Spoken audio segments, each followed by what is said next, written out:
welcome back. Welcome back, Daytona, which I know is a favorite of many, favorite of myself as well. We finally have a vintage, historic Daytona to enjoy in Assetto Corsa. And my only regrets, I haven't been able to make a video about it yet. But this is a wonderful 1960s version of Daytona that's been recently released by our friend Sergio Loro and F3 Classic Tracks, and the link's in the description of this stream. And we're going to be doing some racing around it today with the SROL group that I race with, I guess, kind of frequently these days. I hope you're all doing well. It's been a minute, but I'm glad to be here today and really excited to I don't know, take on the high banks. This version of this circuit is quite a lot different than modern Daytona in a few ways. But excited to do some battling here today for 2.4 hours. It's a 2-hour, 24-minute race, so it's the 24-minute version of the 0.4 instead of 40 minutes. So be a pretty, it's a mini endurance race. We're gonna have full day-night-day simulation and all that, but it'll be I don't know, kind of a short one as far as endurance races go, but plenty of time to get out there and see what we can do. And look at this wonderful Daytona Speedway, the old grandstands. Era is approximately 1960s. Whoop, Cobra a bit hot there onto the pit entry. You got to be careful because they put poles and things in the infield here back in the day. We got some speakers for the crowd as well as a flagpole just sitting out in the grass. I saw, there's a video of Charlotte Motor Speedway in the 60s had the victory lane just in the grass as well on the front stretch like that. So they changed things a little bit there. But basic layout is the same as you're familiar with these days, but it is, well, I guess one notable exception in that there is no bus stop chicane on the backstretch. But once you get off of the oval, the track is just shaped very different, and it's extremely narrow. So here's turn one, which is going to be the bane of everybody's existence. What am I trying to say? The bane of our lap, whatever I'm trying to say here. It funnels down quite sharply off the banking into a very narrow, and it seems like goes on forever tight corner here. And the track itself is just very narrow. It's it is 3 cars wide, but it feels like barely 2 cars wide. And I think getting around traffic and getting around this track today is gonna be the trick to it. Simply staying on the road the whole time, you might do quite well just because of that. I have a feeling. Watch a couple cars come off the banking here. Oh, the Pizzarini has got it a little too fast there. So easy to do. Hopefully I don't do that. Oh, into the wall as well. What am I driving today? This is gonna be the big thing for me. Let's get on down towards the pit lane. These are, of course, the World Sportscar, Legends pack of cars that we've been racing, and a wonderful set of cars. We actually have a new one that I'm driving today. This is not a part of the original set, but is available for download separately, and that's the Ferrari 330 P2. This is a 1965 Ferrari that I think a lot of folks are familiar with the 330 P3 and P4, which have been in Assetto Corsa for a long time, but this is the 1965 variant. Really, I think the first one that took on Daytona. Don't quote me on that.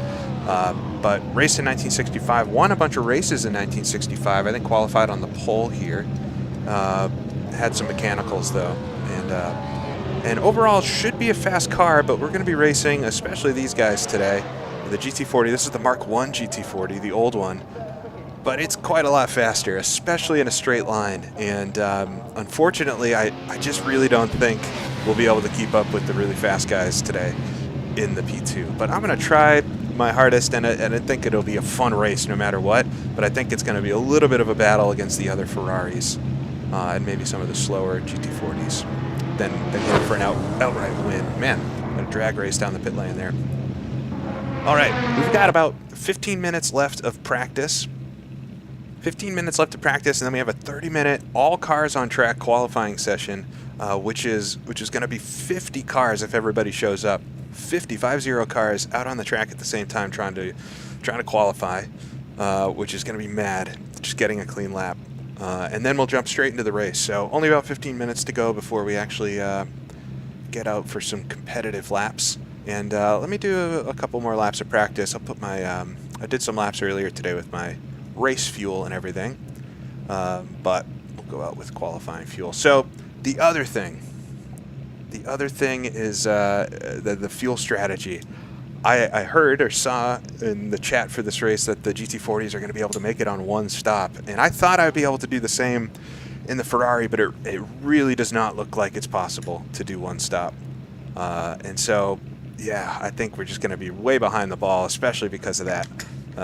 If you were here last time at Riverside, I kind of had the other side of things driving the Lola, where I was actually able to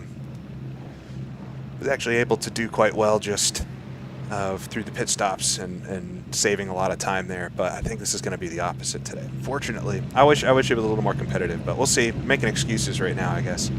But we'll go out and do a lap here. Let me know if things are too loud or anything like that. It's good to see folks. Hi, Juice. Grayson, Doc Trench. Get out and show you around this wonderful track. No pit lane speed limit, so we can just go.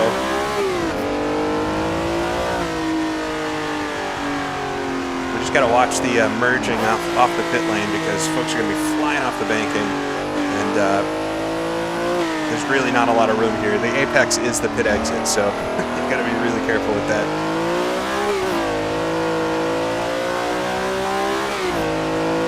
Yeah, I was surprised the GT40 was a bit quicker, because this car did qualify on the pole in real life, but they were also going about 4 seconds a lap slower than we are here.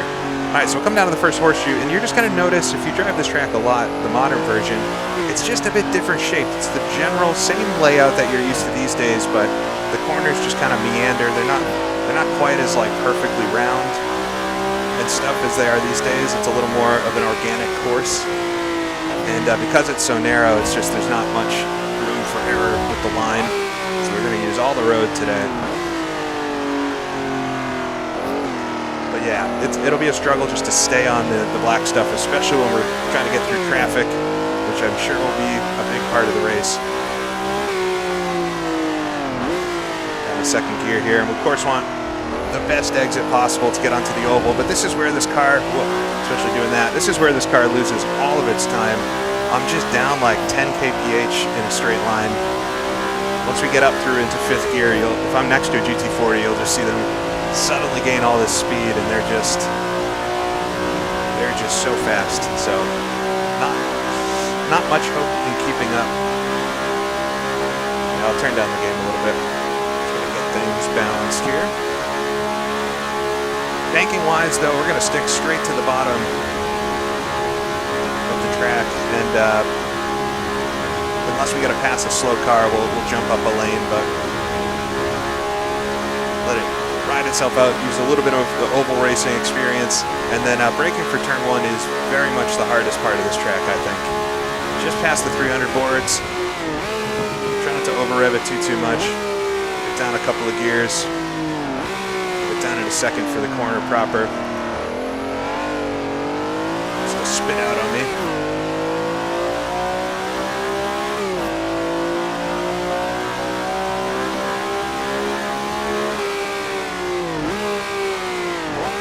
This corner is a bit odd. You gotta kind of diamond it. There's a lot of road out here.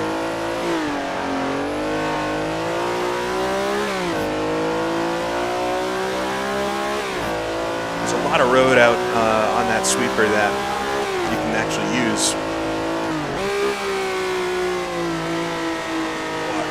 Understeer there.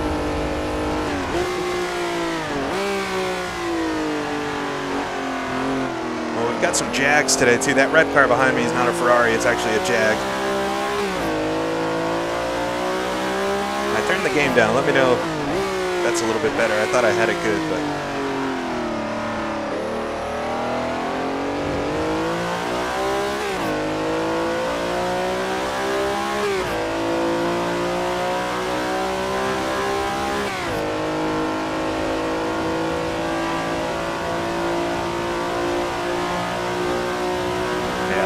Jag's gonna have the legs on me too today. There it goes.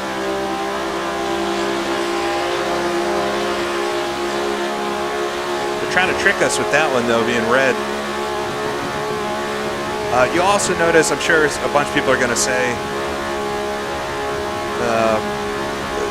that the gearing is all wrong in this car, and the power is made at the highest of high RPMs on this, and so we're kind of bouncing off the limiter on the straight, but it is about a second a lap faster than the next gearing ratio that I had an option to use. So we have to use this gear ratio to have top speed.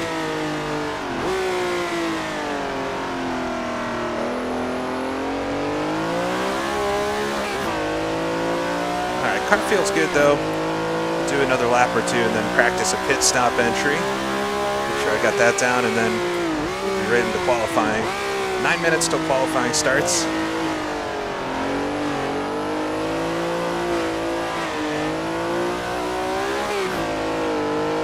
Kick the rear end out just a little bit there. Should be a good race though. We got a lot of good, fast folks in here. Jimmy's in here again today. He's driving a GT40, of course, and try not to do that every lap, but I'm not sure we'll see Jimmy too much, unfortunately.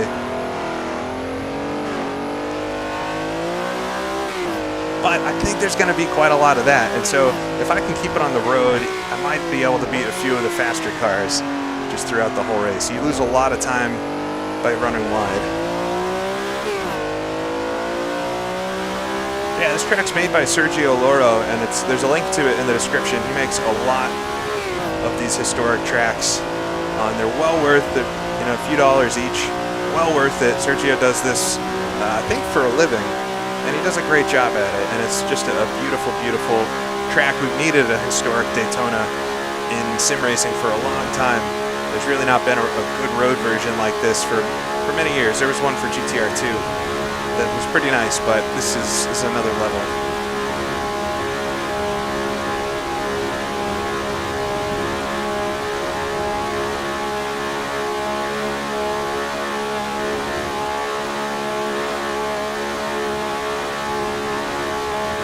The limiter.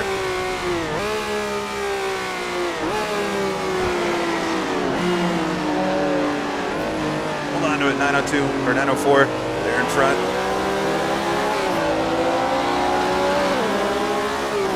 Quite a lot faster through the first sector there. I wonder if the track's going to grip up a bit, and we'll actually break our best practice times, which is what my Delta is comparing to right now. Yeah, the thing with Sergio Loro has done a lot of the old American road racing tracks, and you would not know them potentially by name. I've done some videos about them because they're just so dang good. But tracks like Vaca Valley and Marlboro Raceway, and these tracks, Greenwood, these tracks that you don't really hear about these days, but in that boom in the 1950s of road racing in America, there was just so many of them. And they're all so much fun to drive on. Really, it's amazing you can get the resources together to actually make something that approximates real life. All right, this is gonna be a great lap, so I'm not gonna pit this time. If this is comparing to my PB, this is gonna be so much faster than that. Not a lot to do on the oval, other than just hit and try to be as smooth as possible. But yeah, there's no chicane here. That wasn't added until sometime in the 70s.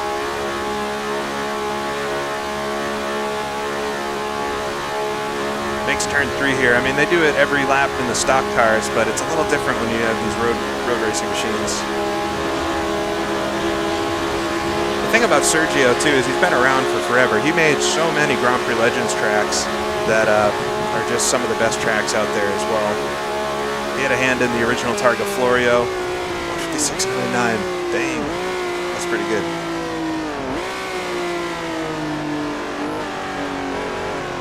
I've only done 157 so far, so setting the bar for myself for qualifying, I guess.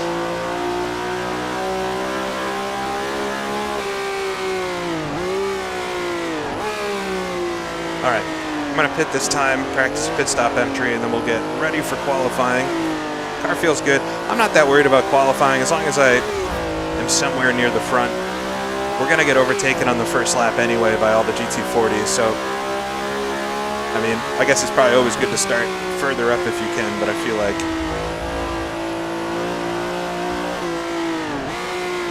it doesn't quite matter where I'm starting. Yeah, Roosevelt wasn't Sergio, so.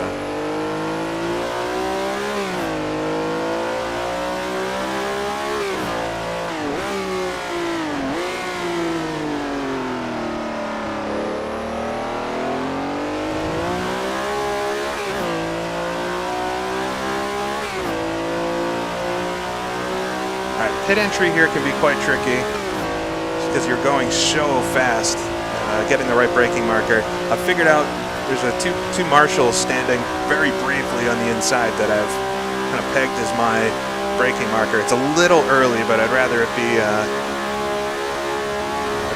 early than late.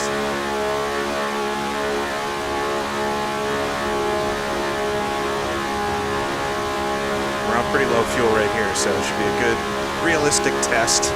Come around. There's my two men right there. 3, 2, 1 on the brakes. My pit stall is quite early here. Yeah, I could probably do maybe 100 meters later, but that works out fine. The pit stop is long, and it does do fuel and tires separately, which is different than what we did at Riverside. I just think I'm going to lose so much time in the pits. Let me see what I was just doing for liters a lap. Oh, I can't click it right now. Weird. But yeah, I calculated this out at trying to figure out the fuel strategy, and I was doing.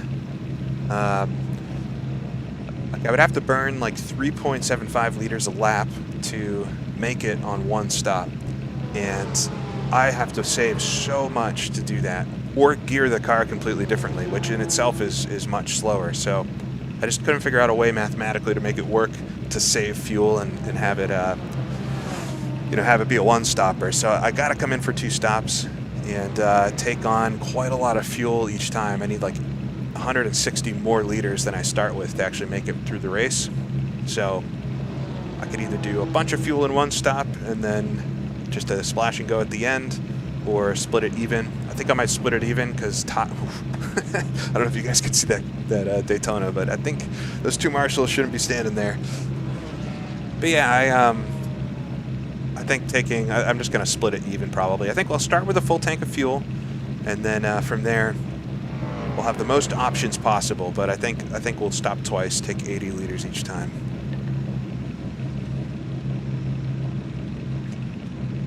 And I said this car's from 1965, right? A lot of folks, I guess, myself included, I thought the Daytona 2.4 had been going on for forever, but 1966 was the first year of the 24, and so in 65 this was actually I think a 2,000 kilometer race.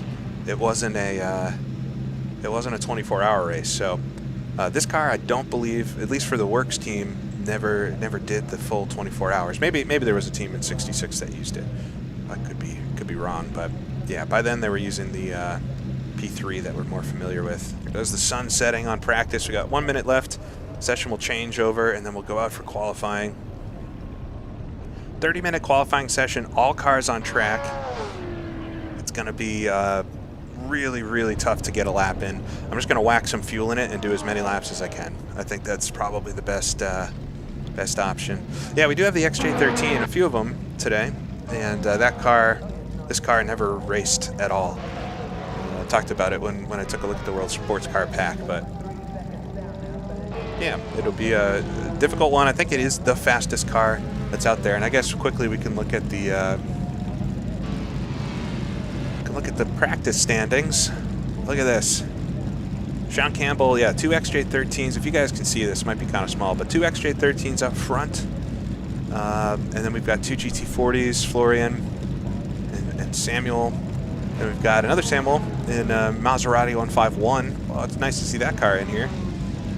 Up in 5th, doing 155s. I barely broke into the 156s. Jimmy Broadbent's in 6th right now with 156.6. 3/10 up, which this is by far my best lap I have ever done in this car. So I just think it's going to be tough to get up with him today. But yeah, sitting 7th through practice, ahead of Gaston, who's in, I guess, our teammate today. And always good to compare yourself to somebody driving the same car. So Nate Lepson right behind me. Nate organizes all these events, does much of the organization for it, so very much appreciate Nate. Drove with him at that Le Mans 6-hour race we did some weeks back. Big grid though, let's see, we've got 45 in here right now.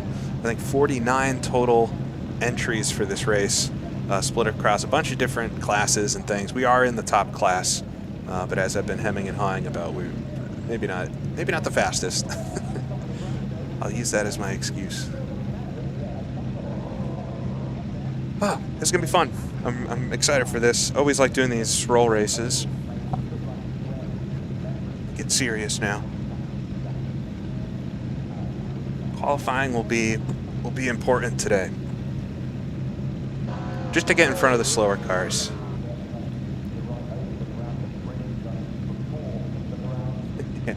The roll bars maybe not quite to the standard that we're used to these days.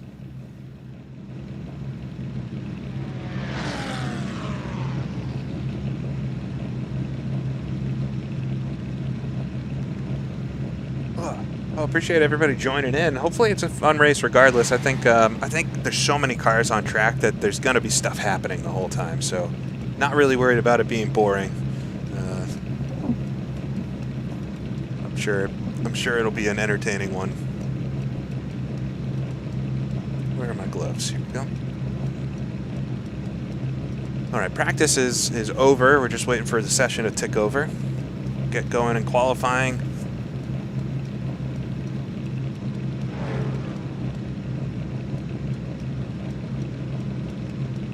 Yeah, the sunrise sunset here is very pretty. They on the practice server all week they've had it rotating like that, and I've driven through a few sunrises just practicing, and yeah, it's quite nice.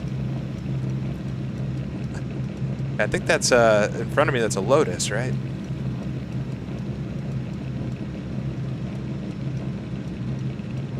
All right, just waiting for the session. I don't know if it's going to be at nighttime or during the day. We'll see.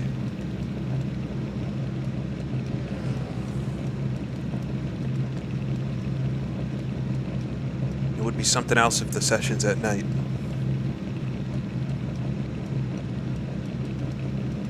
Oh, thank you, Wyans. Welcome back. Or continued. 10 months.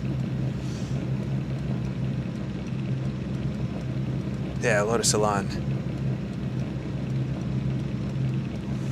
Yeah, hope to see me at the Sizzler. I hope, I haven't figured out if I'm going yet. I was hoping to go to Thompson Speedway tomorrow for the NASCAR, but they canceled it. All right. Oh, we got a 2-minute countdown. Dang. Well, while we're waiting, why don't we just look at some of the cars?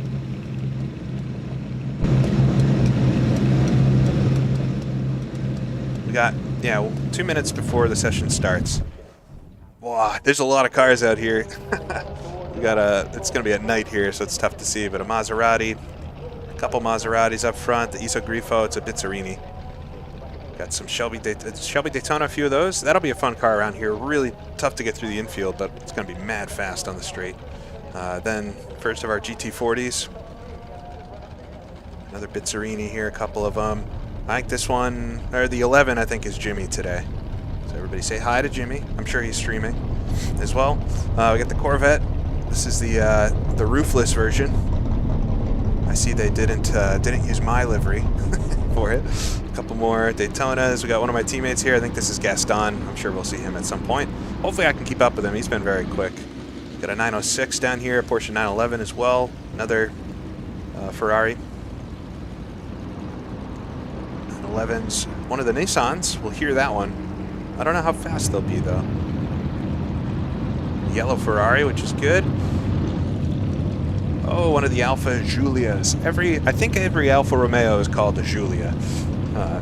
Kind of joking, but a lot of them are. 904 in there. Got some bright headlights on this Ferrari. Another Corvette as well.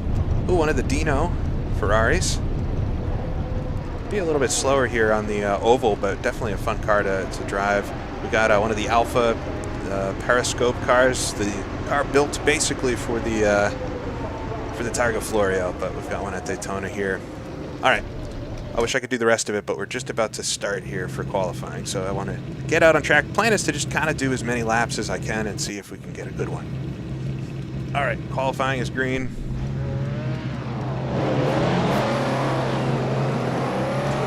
moving our belts as we go down the pit lane. All right, welcome if you're just tuning in. Set for 30 minutes of qualifying here. Every car on track at once. We got 50 cars today, basically. And we've got to try to get the best lap time I can for 2.4 hours around here. 2 hours, 24 minutes. And it's nighttime to start qualifying, so that'll make things nice and interesting for us.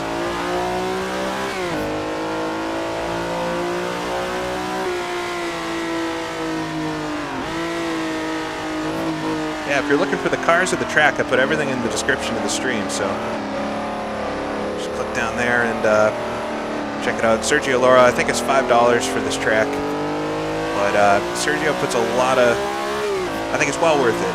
I don't have to make that justification. I guess everybody can do their own.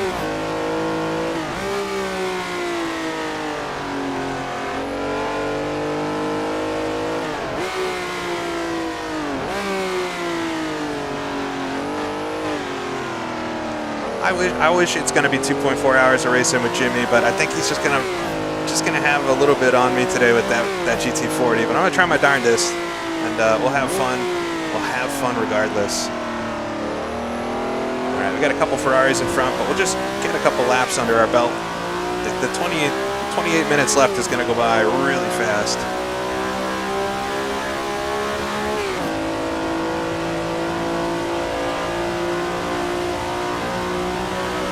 Got to be careful on the banking. That apron can really hook you and make it quite difficult. All right, we're going to be right on the red line. It is the fastest gearing for this car to just be pegging the limit the whole time. It'll dip down a little bit just because of the compression in the corner.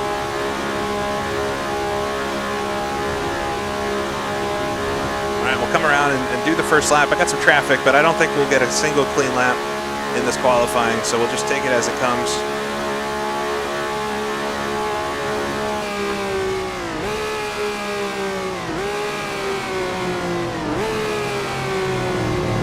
Oh man, get this Corvette right on the apex of turn 1.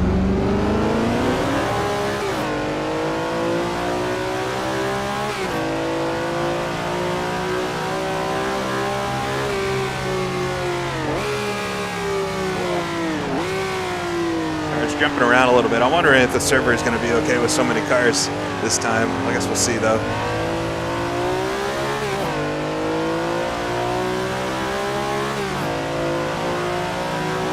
Yeah, temperatures have been okay-ish. Just never going to make that corner that narrow. All right, ruin this lap. So it's good to know for the race that passing there is going to be somewhat impossible.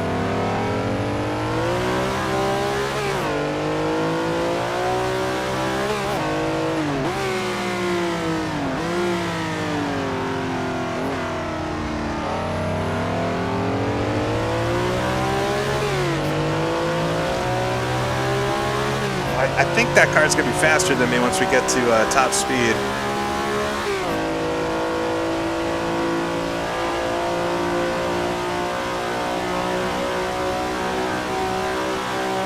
See if it comes back to me here through the second part of the oval.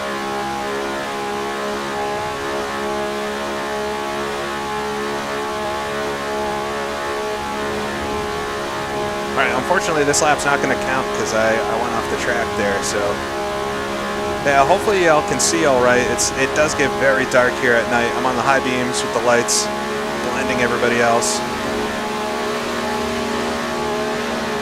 Faster cars pretty much should always pass high here.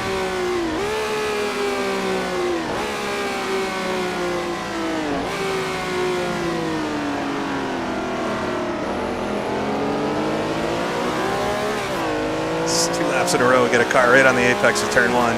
Tough luck.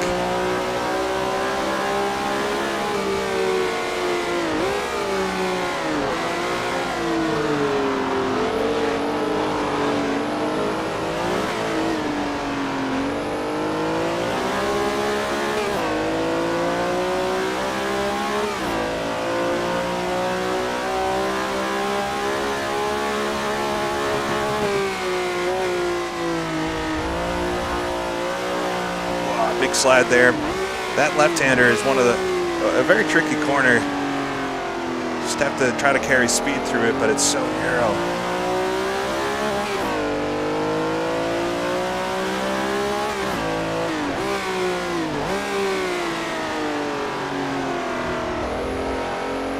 Get on that throttle early onto the oval, right out to the wall. Not quite the best acceleration there. You really don't want to slide the car in most circumstances. I want to get a nice straight launch out of most of these corners.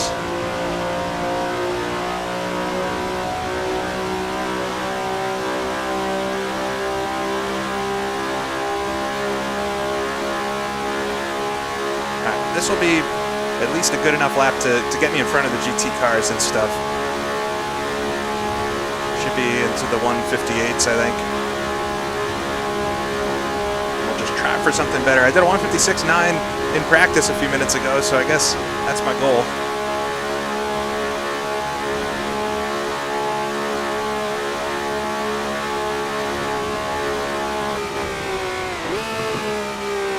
.157.9, not too shabby.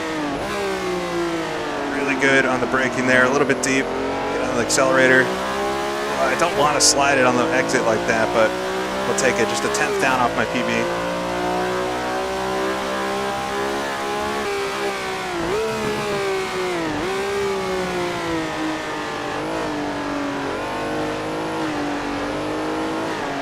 Apex is basically in the middle of that group of cones on the exit there. It's a very, very late apex, a little bit slow. Keep it in 4th gear here. We'll just hit the rev limiter. I'm gonna keep my right sides on the track there to not lose the lap. Oh, I barely got away with that.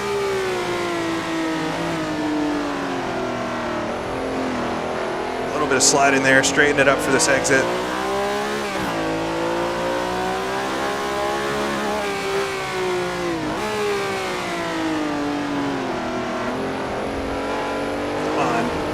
Just understeering up to the wall. It's going to be a terrible, terrible launch onto the oval.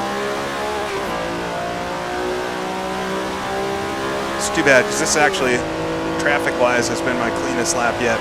All right, sitting in 5th right now at a 46. 22 minutes to go. We have probably 5 more laps of fuel left.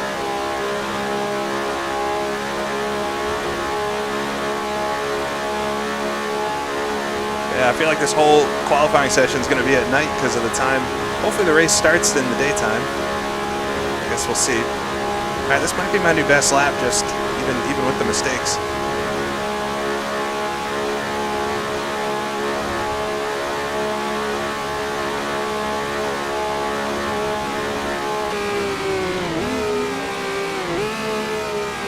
Really over revving it. I have to take it a little easier in the race. Car in front runs wide. Sky is lightening up just a little bit on the horizon, so we might get a sunrise towards the end of this.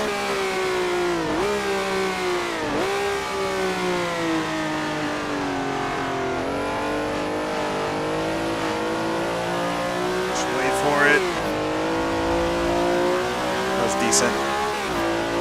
All right, we're gonna have to work through this traffic though, so I don't know. We'll see what happens.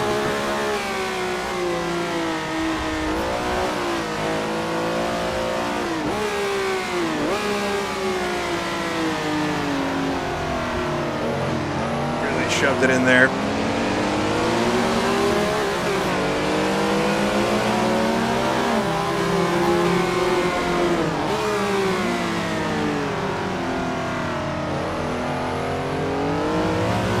Lost like 4 or 5 tenths through that one corner, but got a better launch, I guess, onto the straight. So this will probably be my best lap yet.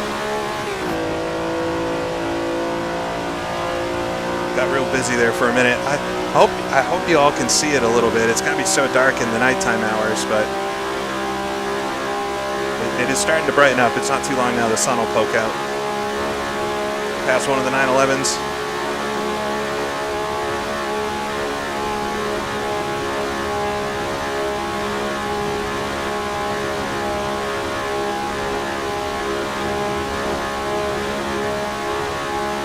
sitting 6th right now. I think this will be my best lap. We've got a couple more laps on fuel. Maybe 3 if I'm lucky.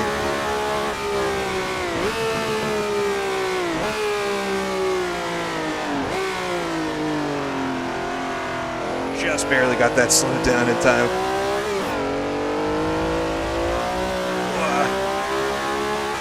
Really riding that painted line on the exit.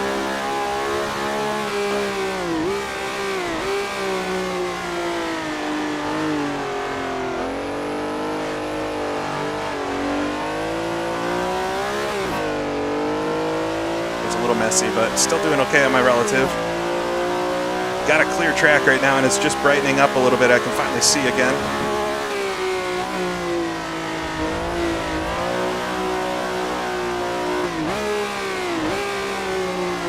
Oh, I locked him up. Trying to make something out of it. Might actually get away with that. That was very close.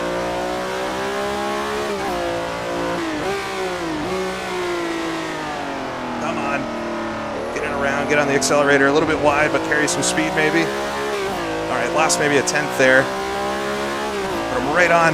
Oh, I'm on 156 pace.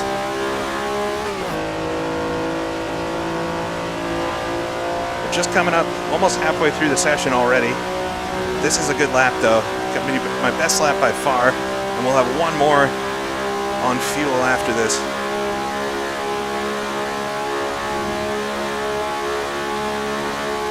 Really not a lot I can do here to gain or lose time, as long as I keep it nice and steady. Maybe lose 100th or something if you screw up a tiny bit of speed, but not too bad. All right. Oh, just losing time to my best. I think I was slipstreaming somebody right at the end on my very best, but I just missed it. Oh, I'm going to totally miss turn 1. All right, get it in the wall. I don't want to hit somebody else. Oh, hey, I just beat Jimmy, so I'm sure he'll come back on that, but let's quickly look at it.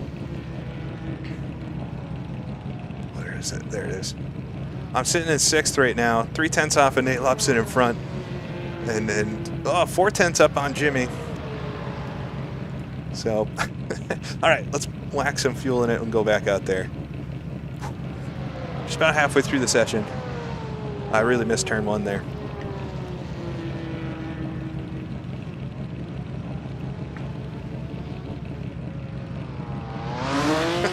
Is Jimmy my rival? No, it's just fun. It's just fun to compare yourself to him.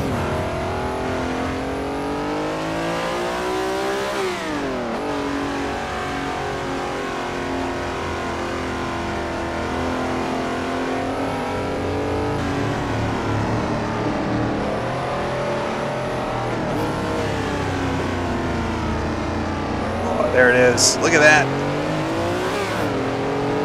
Jimmy and I are friends, if anybody was wondering. I mean, not super close, but we know each other. We talk once in a while. It's just fun to compete against him, like with anybody. Dang. He actually just ran wide behind me.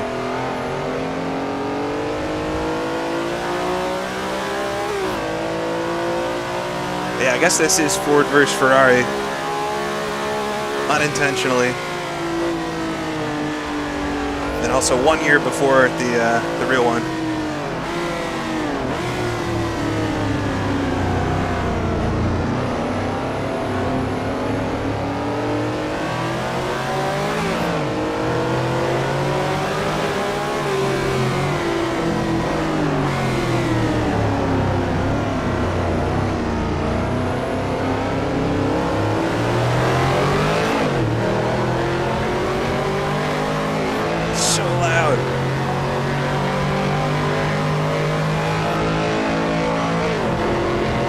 I'm driving the Corvette.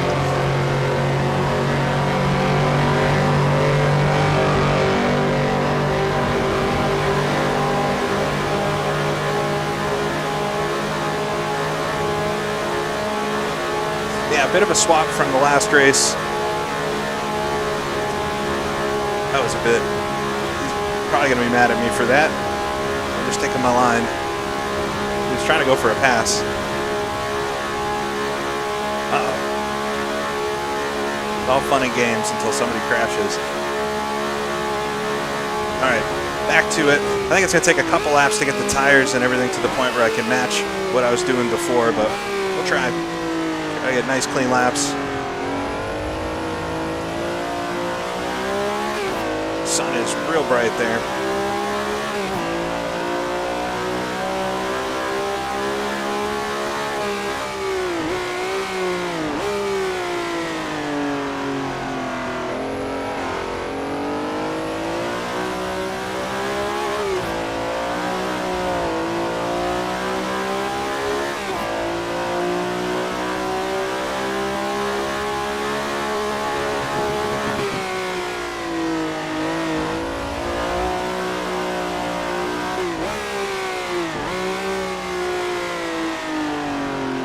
I really messed up this corner on my good lap, so if I can clean that up, I got a 10th there.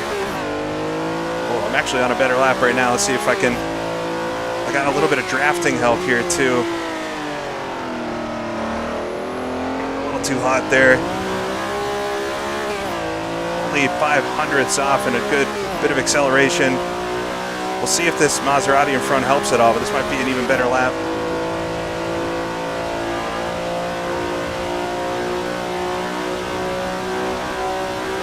Now, these cars like to slide, and your job as the driver is to try to make them slide as little as possible.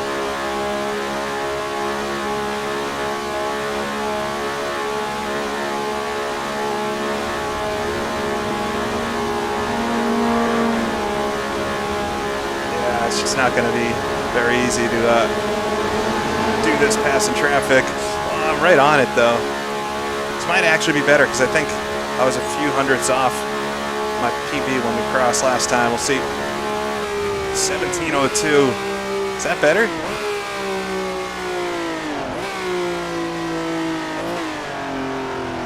I don't know. It didn't say new best lap, so I don't know.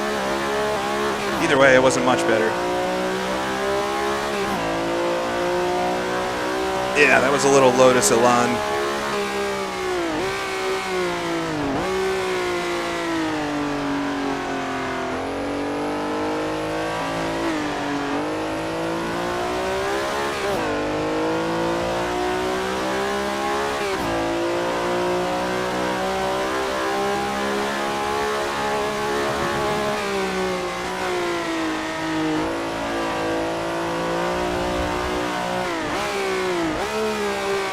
Big lock up there.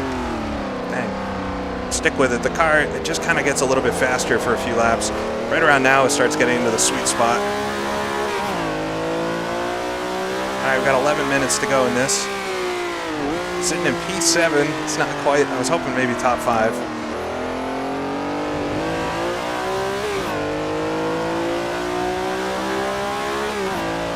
We'll try again here. I know all the cars in front of me are GT40s.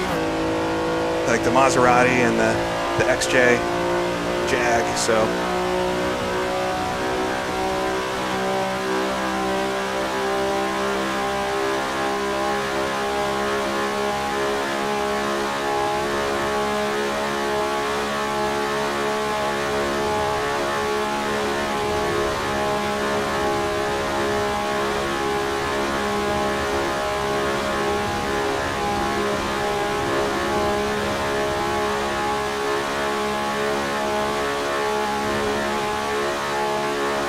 keep it a bit wide. It's easier to brake for T1 being out wide. The track is just a bit straighter. Really over rev the V12 here. It's a 400 horsepower V12 in the back of this thing, and it just doesn't quite have the straight line pace of that V8 that the GT40s have. Oh, I've slipped back to 8th now.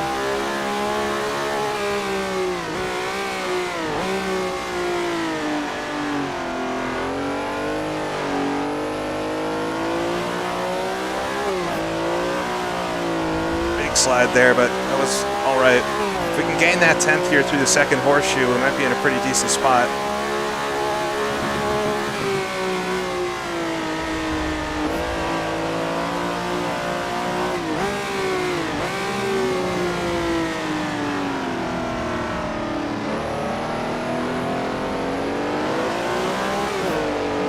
tenths. Lost about a bunch of it on the exit, though.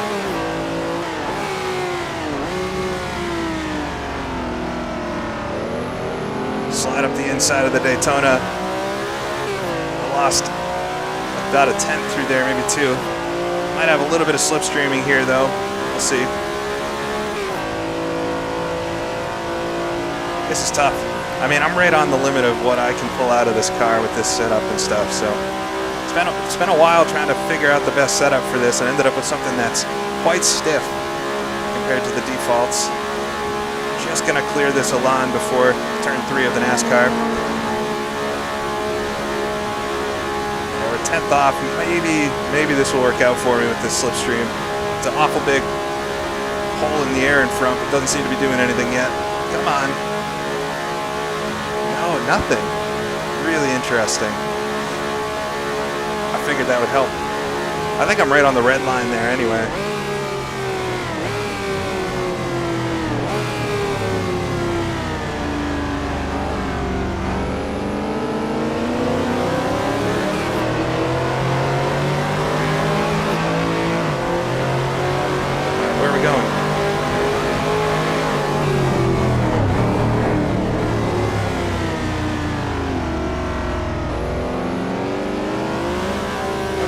For that. All right, this lap's not going to be good, but we'll set up for the next one. Got 13 liters of fuel left, 8 minutes to go. Might be on the last run here.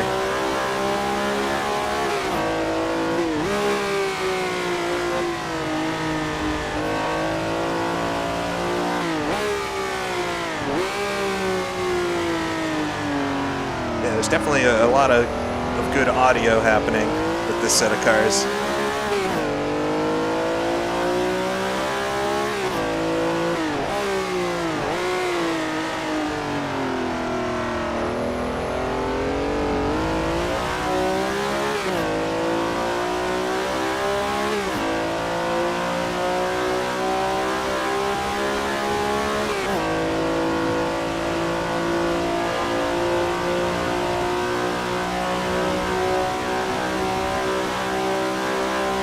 Yeah, we're just at the end of qualifying here. 7 minutes to go. Coming up, 2.4-hour race after this. We'll have to reset and get into race mode and talk about strategy and all that stuff. That'll be fun. But just trying to see if I can haul this thing up a little bit more than 8th. But it's proving to be quite difficult. The traffic and also just I'm right on the limit of what I think I can do anyway. We'll see. Try again here.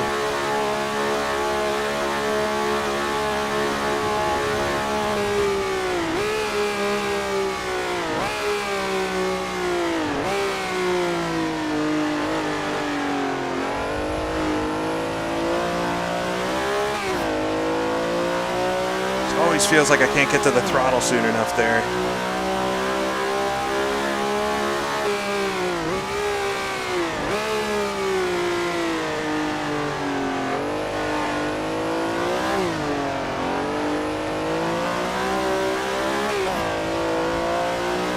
Big slides through there.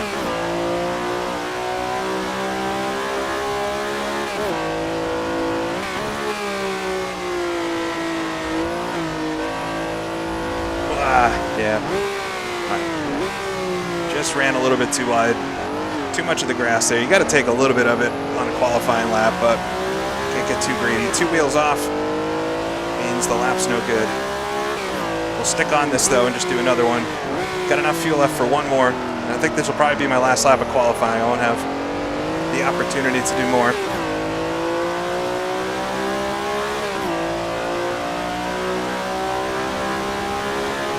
9th position. Dang. Started off looking pretty good up in 5th, but as everybody's done their good laps, I'm just sliding back. It's going to be a tough one.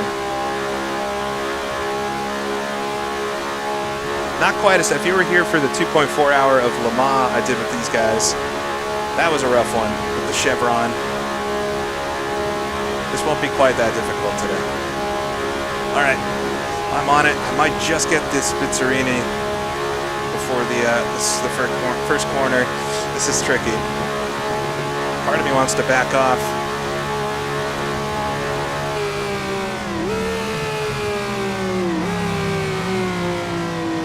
all the cones there.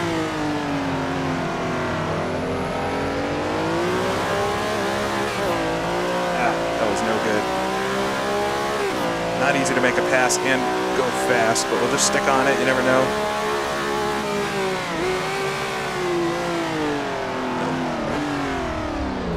All right, that's qualifying for me.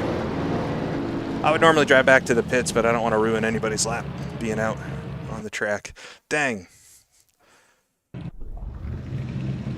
Oh, we got enough time to go around. Hold on. I would kick myself if I didn't at least try. Reduce the fuel again. Should have enough time to go around and get the green flag. I think we can complete the lap then.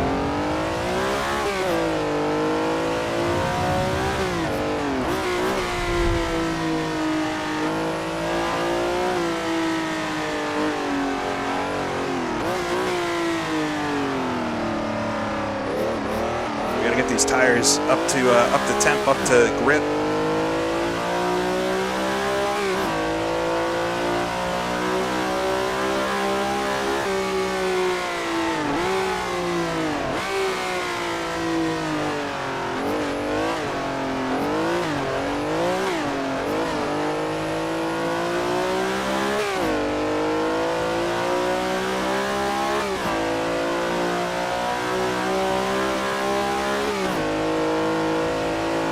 Gonna be tough. I don't think the tires are really gonna be optimal here, especially doing this. Come on.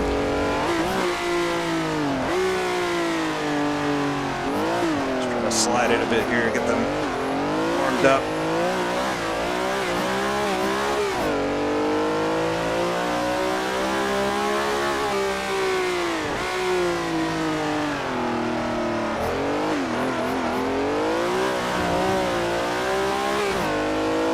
All right, got Frenek in front. Let's see how that works out. I don't know what car he's in. All right, we'll have enough time to get the green flag here. I think it'll let me complete the lap, and we'll see how it goes. The tires are almost there. It should be, I mean, it's showing 100% grip, so I'll have to trust that that's right. This will help, this corner.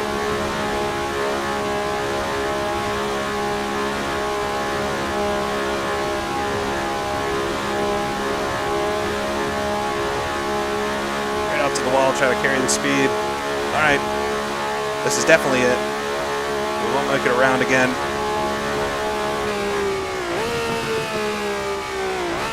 Use all the engine. Definitely need to relax on that for the race. A bit slow there. Right on PB though. Stick to it.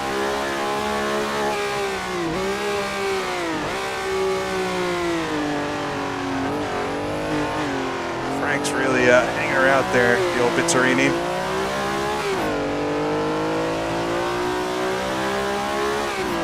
He's gonna let me by. Thanks, bud.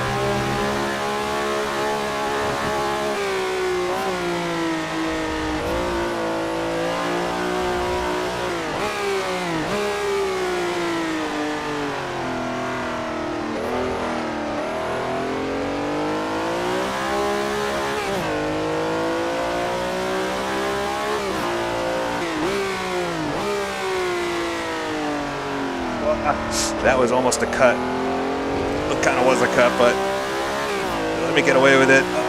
Lost a lot of time there. Get it back onto the oval. We're going to be flirting with it.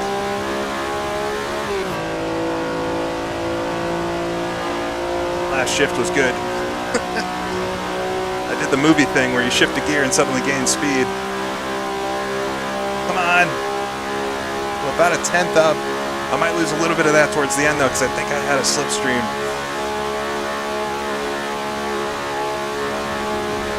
Trying to keep it tidy here.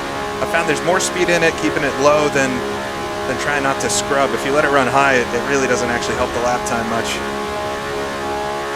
Right about a tenth. We're going to lose a little bit here. All right, last lap will be the best lap. Come across the line. What was it? 156.9. At least I got into the 56s. Dang. All right. Do my best lap on the very last one. I was pressing the pedal as hard as I could there. The dang thing about these races is now I got to do a whole race. Just push myself to do the qualifying. All right. Well, that was fun. We'll see where I ended up looking at the grid. I think Jimmy's a couple cars up the road, but I feel good getting into the 56s. That's definitely my best lap I've done. So doing that in qualifying is always good. All right, let's look at the starting grid then. A couple cars still completing laps, but it looks like Sean Campbell in the XJ13. Let's see if I can... What is going on? Sean Campbell gets the pole. There it is. All right, this is the pole car from Sean Campbell. Sean Campbell, we got Adam still out there. Might try to take it away, but the all three XJ13s. Oh, Felix just actually took second place in the silver one. Got the 151 Samuel up there in fourth. The first GT40 Samuel McGill, or Samuel McGill, depending on how they pronounce their name, but up in fifth place with the Mark 1. Florian Masse, and the another Mark 1 starting in sixth. Jimmy Broadbent back in seventh. He's trying to complete a lap now. Maybe he'll slide up a spot. And Nate Lupson then. So a pack of GT40s right in front of me on the leading Ferrari 330 P2. Looks like I was about 4/10 faster than Gaston in the next one. Oh, wow, they're a little bit different. So he's actually driving a different car. Look at the bodywork on the rear. What the heck was that?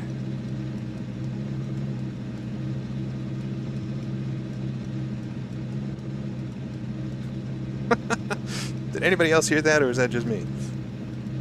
My God. Okay. All right, we'll just continue like it didn't happen. That scared me, honestly. We got some other 365s, so these are the bigger Ferraris. They're a little bit slower just because of the heft. A couple Shelby Daytonas then. Back a bit further. We got Emil here in the 275 P2. And then I think Steve, I think Steve's in a different class. So Steve might be, I'm not sure if he's the leading qualifier. Nick Ryan back here, SG. The Tim in the Shelby Daytona. They have an Alpha. All right, we got a minute and a half till the race. Nice. Should be a good race. I mean, I'm definitely leading, or I think I'm at the place where the best I could think I could do, if that makes any sense. So I feel good about it. Yeah, I don't know if that was a backfire or what. That scared me. But all right, so for the race, this is my strategy. So I spent a lot of time trying to calculate the options here, but I'm not going to be able to make it the whole way on one stop. I have to take two stops. I would have to slow down so much to try to make it on one stop that I would lose more time slowing down than the one stop. So yeah, I'm going to take full fuel from the start so we spend as little time as possible on pit road fueling, but I think I need to take about 160 more liters of fuel in pit stops, and I'm going to do that. The plan is to just do it even. As soon as we get under 60 liters left, I could pit, but we'll just go kind of as far. I think that'll be the fastest the car will be. So we'll probably run it to empty unless the tires get real bad. And assuming it's under 60 liters, then we can pit, take on the 80 liters, run that dry, another 80 liters, probably change tires at the end as well, and bring it home. So that alone, I think, will be so much further behind the GT40s, unfortunately, because of the pit stops. But it doesn't mean it's not going to be a fun race. And that means everybody's got to do a great job staying on the track and stuff, including myself. So you never know what it's going to be. But yeah, I think for my car, I need about 320 liters or so for the whole race, maybe 315.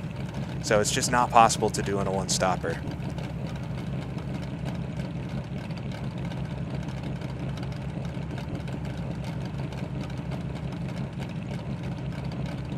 Anyways. Everybody remarking firecrackers or something. All right, gonna be starting the race here. We got a nice group of cars in front. Should be a really good race. I appreciate everybody joining in. I know I've been really quiet on here lately. I'm just really busy in real life with stuff, all good stuff, but I'm just busy. So I'll be pretty sporadic on YouTube until hopefully the end of the summer. I can really get back into it, but I'll be here and there. But it's just a bit quieter than usual. But I really appreciate that folks tune in when I do stuff, and I'm looking forward to having a fun race today. Ooh. And I hope you are as well. Full fuel. We've got the pit stop set at 78 liters. Yeah, it should be good. We'll adjust it as we go if needed. And I don't know. We'll see how it goes. It's going to be an interesting one. I think a lot of it's going to be determined by how many incidents there are. I think a lot of people are going to run off the track at various places. So we'll see.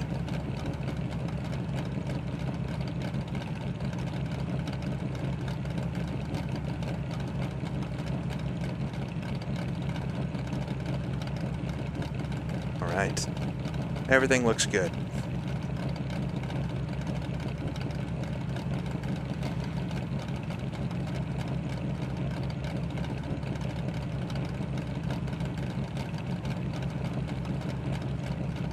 Thank you for all the good lucks. Yes, touch grass, get wrecked. It's yeah, I'll be shocked if somebody doesn't run wide in turn 1, and cross my fingers it's not me. I'm just going to slow down extra early.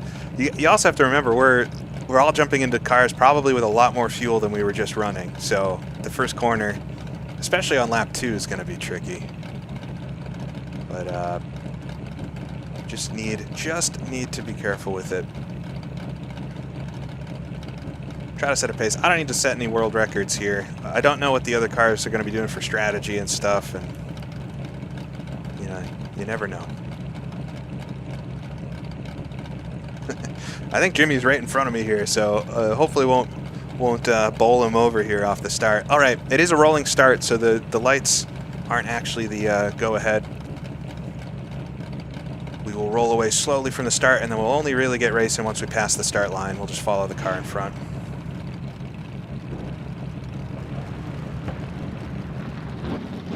All right, roll away. But it will be green first time by on the start line, so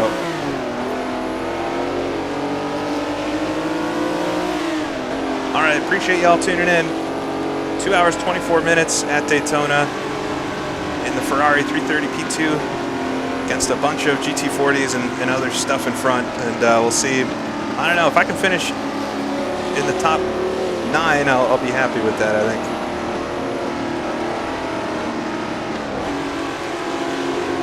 Yeah, we got Nate Lupson right in front of me, Jimmy Broadbent in front of him. Got Gaston and I think my biggest competition right behind me. So we'll see if I can stay in front of him here. So come to the line. We won't really start racing until we get to the line. I imagine we'll want to get through T1 first. All right, but here we go. SROL, 2.4 hour Daytona. Very, very slow start, but that's how it is. Getting to the line.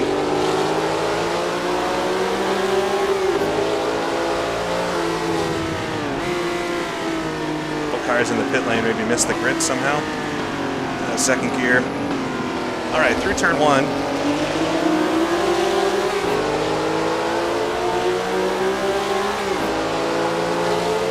Just gonna back up my braking zones just a little bit.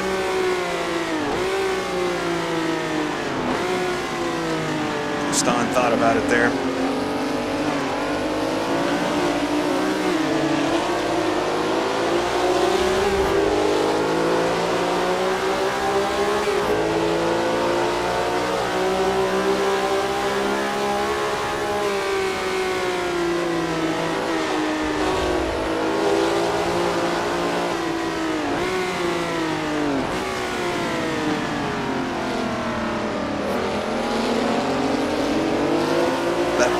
Line through these corners leaves that inside open on the entry, so you just have to be aware that somebody could decide to jump up the inside. They'll be compromising their exit, but it makes for some good racing, I think. All right, onto the banking for the first time here. We'll see if we can keep up at all in the slipstream, but these GT40s are just very fast. As Nate's really riding up high, maybe trying to break the slipstream from me.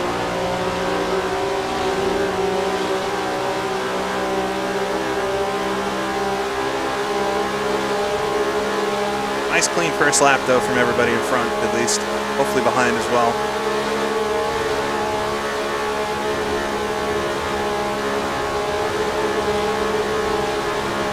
We'll naturally be just a little bit slower because of all the fuel, so we won't be redlining quite as bad as we were in qualifying. All right, just taking nice and easy into turn one here on the second lap.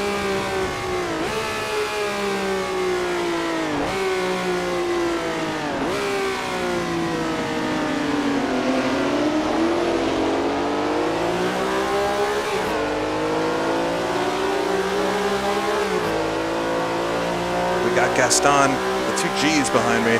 I don't know how to pronounce the driver in 11th right now. Gaston's going to look up the inside here. He's braking quite a lot later into the second horseshoe. He's actually going to get a run up the inside. I should have the speed on the outside there, though.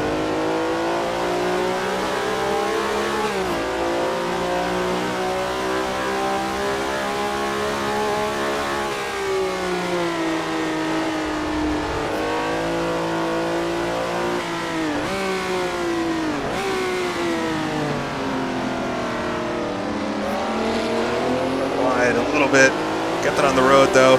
So Nate Lupson actually went into the dirt in front.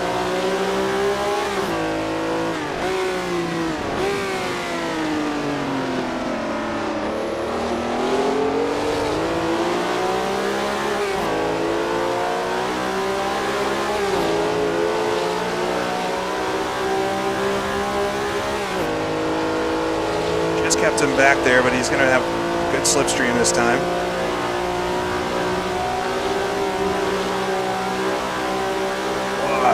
Excellent slipstream.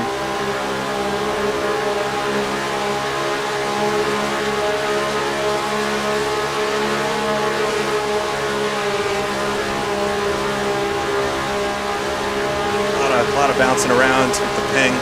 Makes me a bit nervous.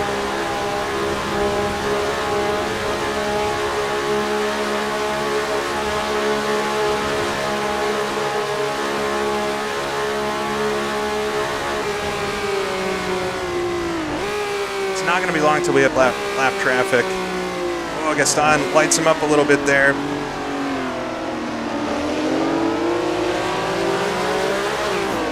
Just a little bit difficult with the ping. We're warping a little. I think there's just a lot of cars on the server.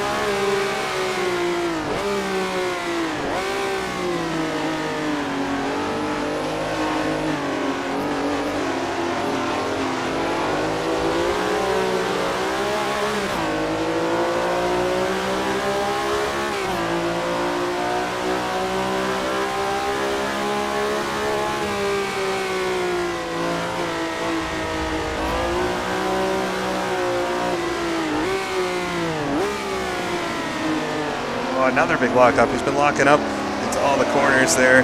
Just get my nose up the inside. Just kind of slowing each other down now.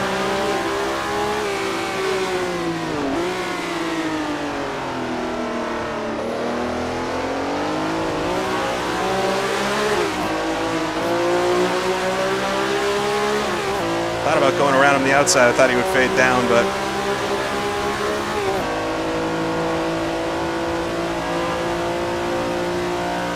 slide back a little bit, but he had a lot of speed last time through.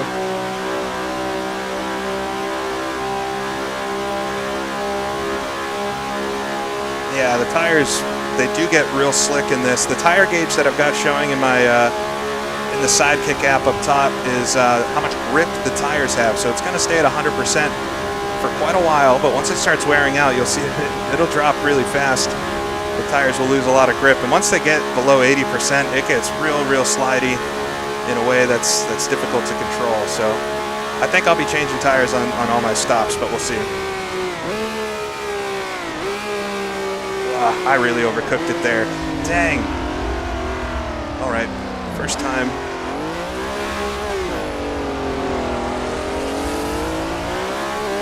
That's a big driver error for me. Lose 3 spots because of that. I just didn't slow down fast enough, or soon enough. I broke too late. It's all right.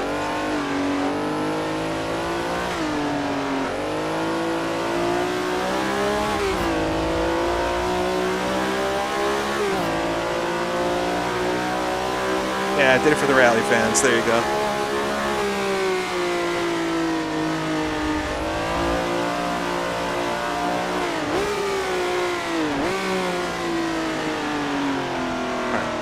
Get into a groove here. I think it's really going to be a Ferrari race back here. We're just not quite fast enough to get up to the Fords and the Jags and stuff.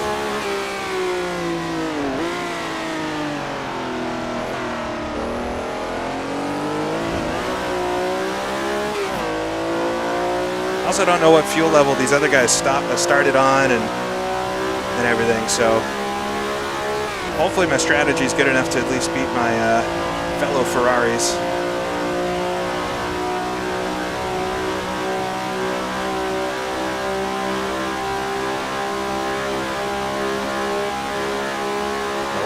We'll make a pace note adjustment for the first corner. Real fast here.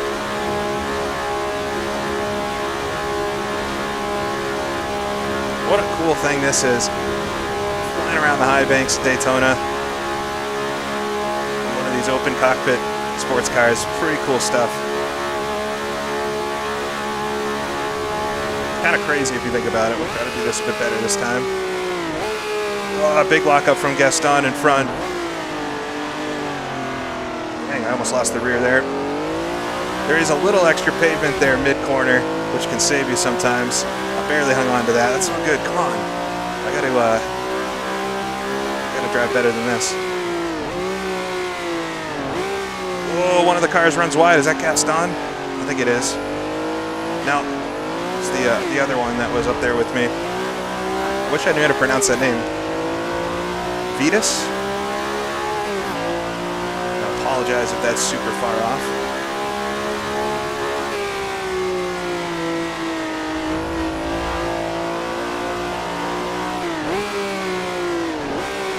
Gaston really lights him up once in a while.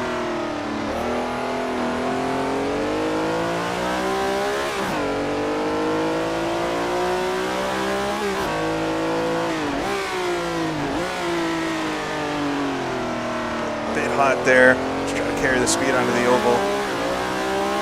Big slide on the exit. Car behind me slid as well, though. Daniel. Dang. Very sloppy entry or start of this race.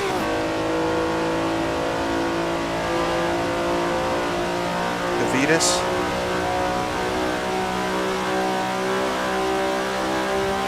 Lithuanian.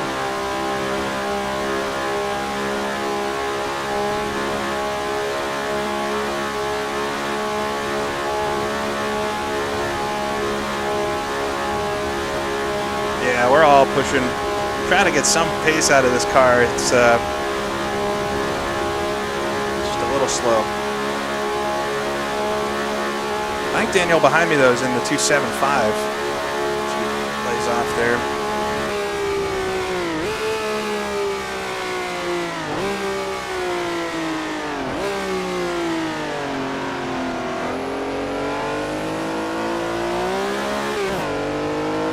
Finally did okay through turn one there. I imagine we're going to start catching lap traffic here quite soon.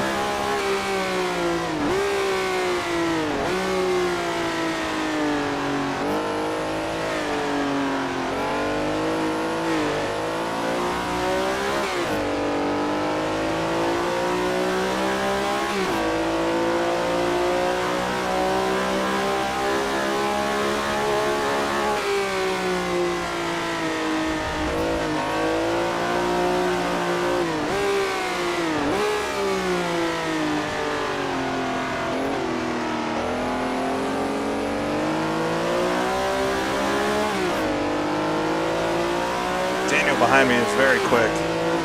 Just kind of waiting for a good opportunity. Bit wide there. Come on. It's going to have quite the slipstream on me here. Luckily, with my strategy, I should never have to drive on a full tank again during the race. And I can always hope that these guys in front maybe started with less fuel than me. And so it might be more competitive later on, but we'll see.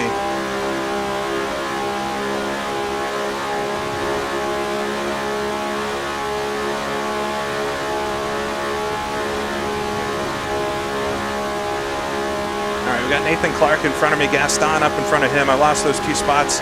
Running wide in turn 1. Looks like Jimmy's having a battle up the road. Just saw him pass the start line. Just a few laps into the race. We should start hitting some lap traffic here quite soon, though. Set my best lap so far, which is good. Gaston really, really locks the brakes.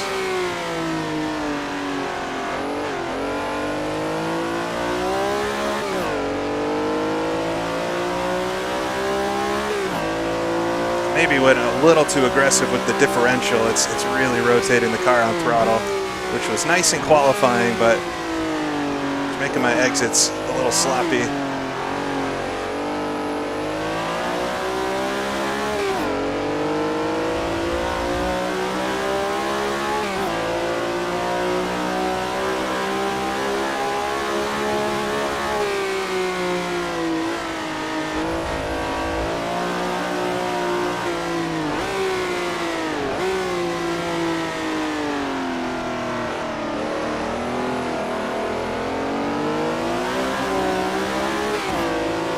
All over my rear fender there.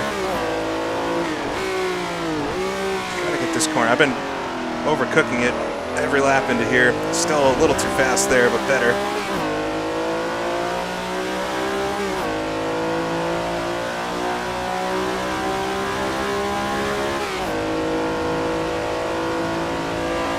I think I am a little faster than Daniel on the oval, so that'll help pull away. All right, I see a few more extra cars ahead, so I think this is the start of the traffic. Imagine those Lotus Elans. We should catch them fairly quick here.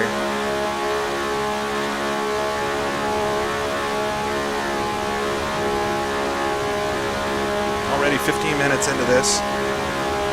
It's gonna go by so fast. These races, from the driver's seat, they always go by really, really fast. All right, the 2 in front get around the Lotus well before turn 1, but I think I'm going to catch him just as we get there. Oh no, it's a 911.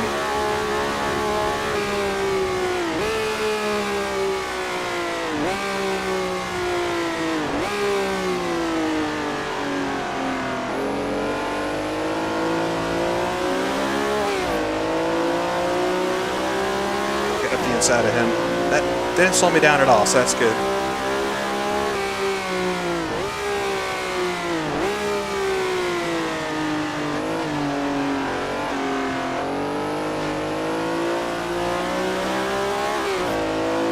Got a whole squabble of cars in front now.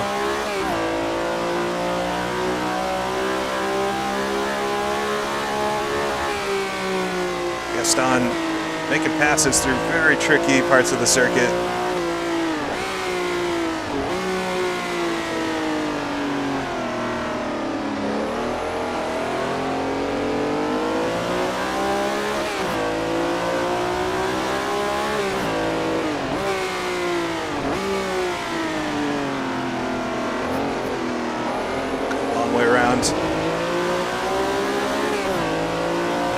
Not the fastest, but it works. All right, they should all stay low. Slower cars should pretty much always stay low, and we'll pass around the high side. I think I actually closed up a little bit on Nathan through that.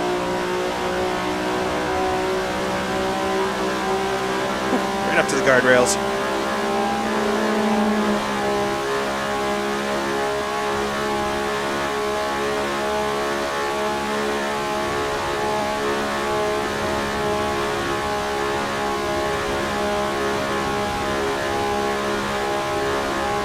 Chugging through fuel, already down to almost 100 liters.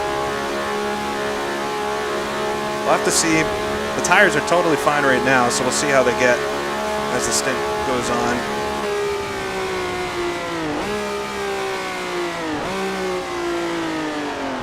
Whoa, Nathan in front. That was a great save. Really put a lot of slip into that.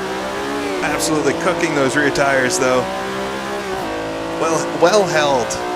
I'm sure he'll be satisfied with that.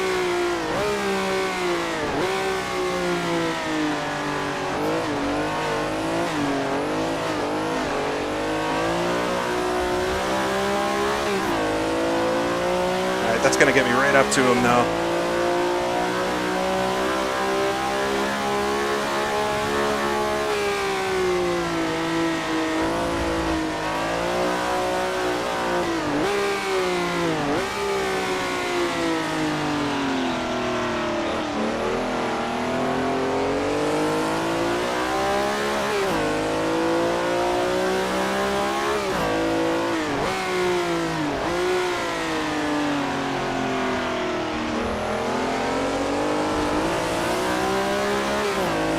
definitely my best run through the infield yet.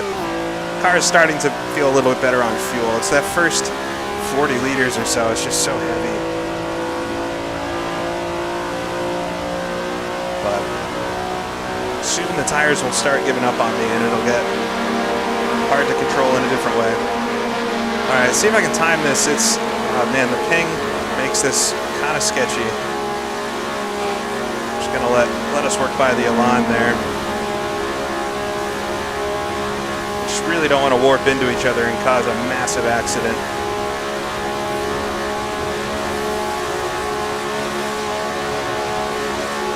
Kind of would like the outside here for turn one, but all right, we'll just do everything I can to not overcook it.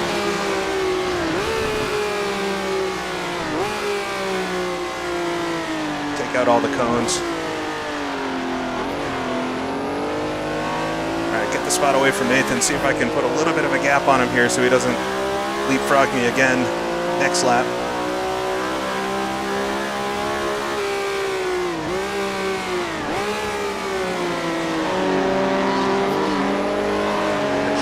Front sounds real nice.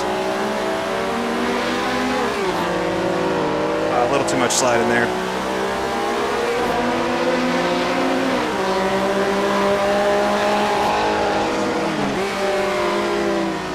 Really slow it down for the kink.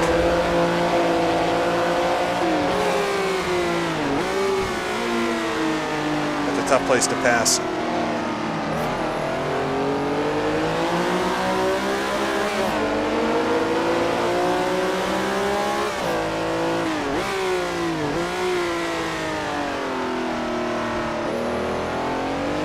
Nathan locked him up pretty good there.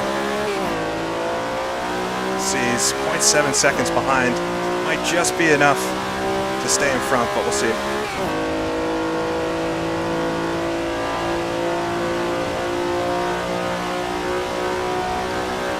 All right, we're back up into the top 10. Started in, what, 8th place, 9th place? Lost 3 positions going wide in turn 1 on lap 3 or 4 or something like that. And I've gained a couple of them back. Gaston will be the last one in front. Get me back to where I started, basically. Jimmy's quite far up the road now. But you never know with traffic and stuff. We'll see. We'll just keep pushing.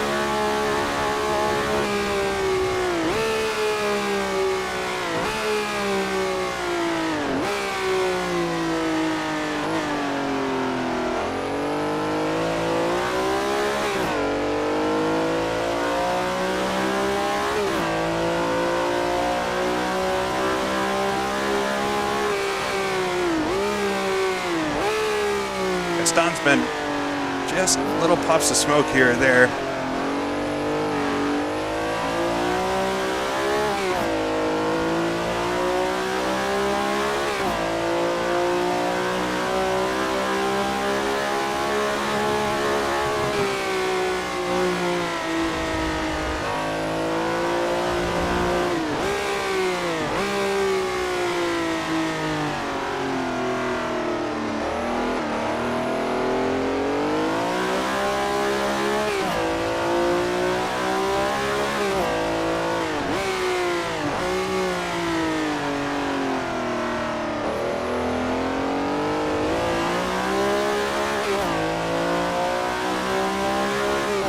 Yeah, we talked a lot before this race started, but the Fords are just a bit faster, especially on the oval.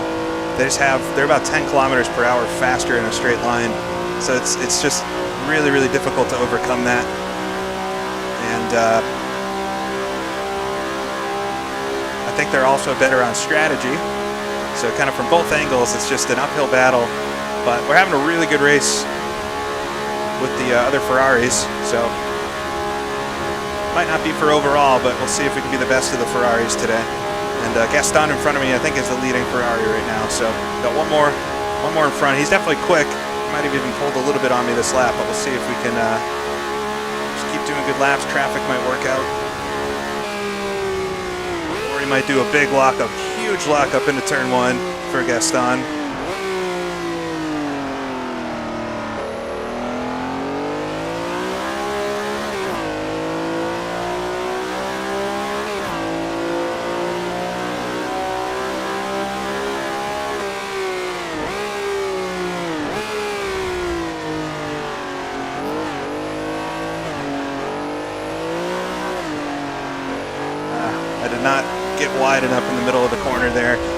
to diamond the first horseshoe. It's basically 2 corners.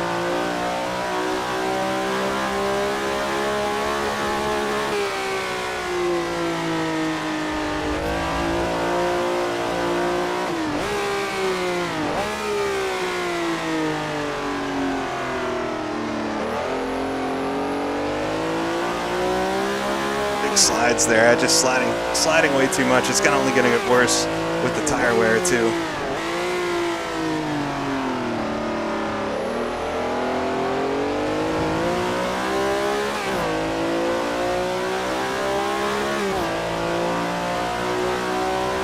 Yeah, we'll see if he comes back to me. Ugh. Dang, I missed a gear there. The worst one to miss too. Getting up into 5th. Really over-rev the engine. Hopefully we'll be okay. Temperatures look fine right now. They're quite low actually.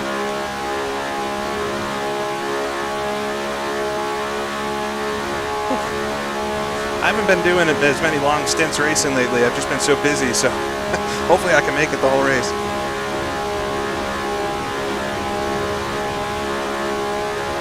We're only 24 minutes in, but I did just do 30 minutes of qualifying before this, so we'll add that to it. Up a big puff of smoke. Oh, a bit hot. Sorry.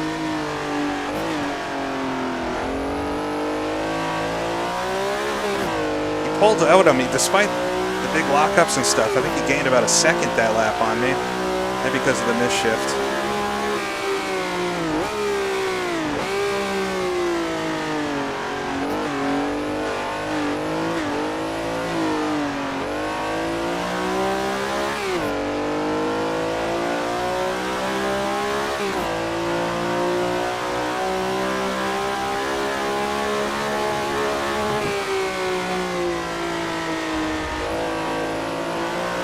Luckily we do have a rev limiter. Oh man, just about got that.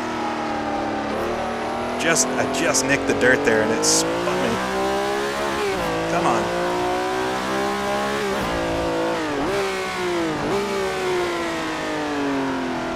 All right, that right rear is already starting to lose grip. Got 89 liters of fuel to go. I'd like to make it as far as I can on this tank. The further I make it on this tank of fuel, the faster the car will be in my last 2 stints. So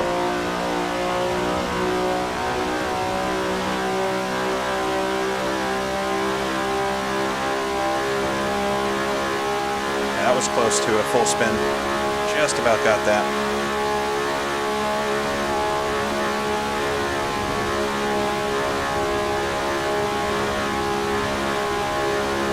You guys want to know a cool fact about back before they had radios? So in the 60s here, this would have been obviously a race. They didn't have in-car radios, and the pit lane is so far away from the road, there's no way you could see a pit sign or anything. So they actually had the pit boards at a different spot on the track. Down here, all the way down to 2nd gear. Whoa. We'll come through turn 1, and if you look off to the left, there's a structure kind of behind my mirror there, but it kind of looks like garages, and that's where they would have the pit boards. So you pass turn 1, get your pit signal, and then could come in the next lap. They did that at Le Mans too. They had them, I think after Mulsanne Corner, there's a similar structure like that, but it's a pretty neat way to do it back before they had radios. Definitely a lot easier to see there going 100 miles an hour versus on the banking doing 200.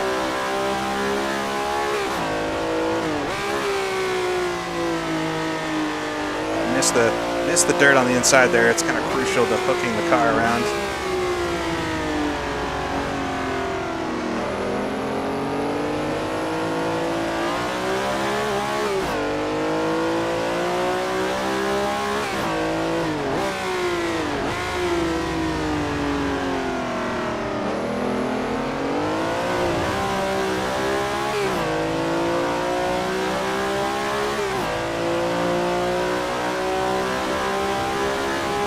Steve Lepson in front. It's Nate's dad.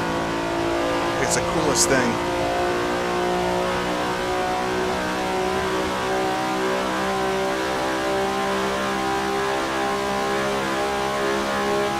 Gotta read chat. What would be the point of streaming if I don't read the chat? Try to do it on the oval.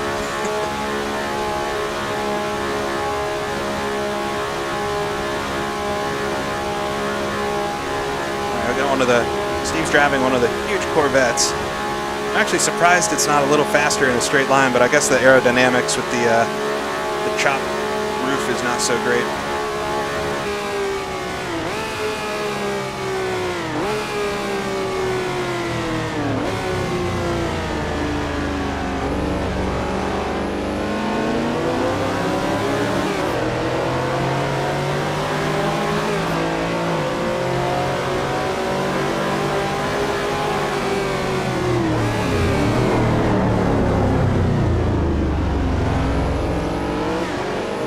Wasn't too uncomfortable for Steve there. Just knew that car would break a bit early. All right, we got a little bit of a gap now to Nathan behind. Got Pasta in front. This is, I believe this is Pasta who does almost all of the liveries for all these cars. Nice to see him in here. Just get the nose up the inside.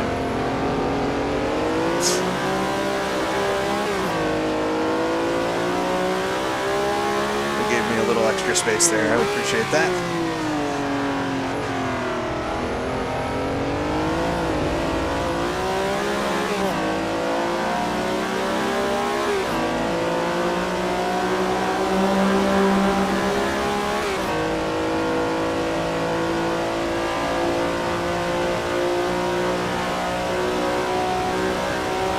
A little slipstream off Quentin there. I know, I kind of hate that I hit the cones into turn one every time, but it's kind of a good braking marker, and like, it just helps keep the rhythm. My immersion is hurt a little bit every time I do that, but it helps me get the corner, so I'll keep doing it. All right, we're going to be around the outside of this 906 into turn one, which is not super comfortable. We'll see, he'll probably brake quite late. This. All right, long way. Gaston had a smoke show there into turn one again, but he's a little bit faster than me in general, so we'll see what fuel is like once we do pit stops. Fuel takes a very long time to put in these cars in the pits, so if he didn't start with a full tank, I'm going to have quite an advantage. Unless for some reason he's burning a lot less fuel than me.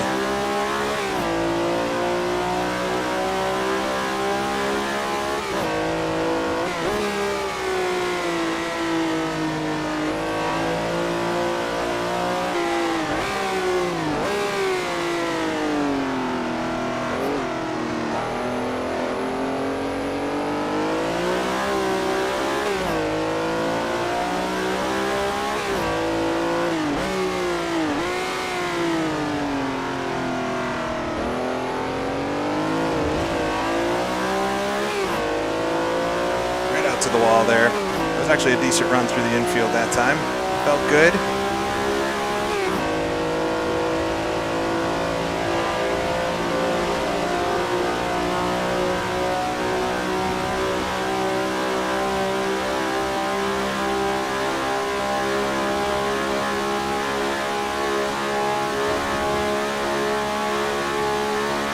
A little bit of coffee. Rocking down the backstretch. They definitely couldn't have done that in this car in real life.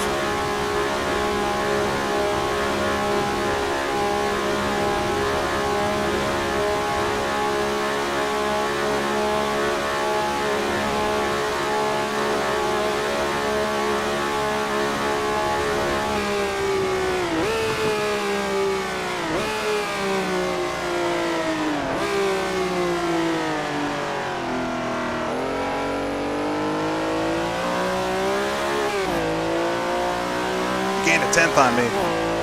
Gaston. I got up to him.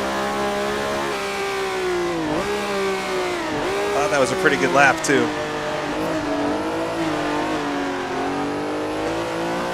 No, I don't think Champagne would work out too well. Maybe in the final 30 minutes we could get away with it, but that one might hit a little too much.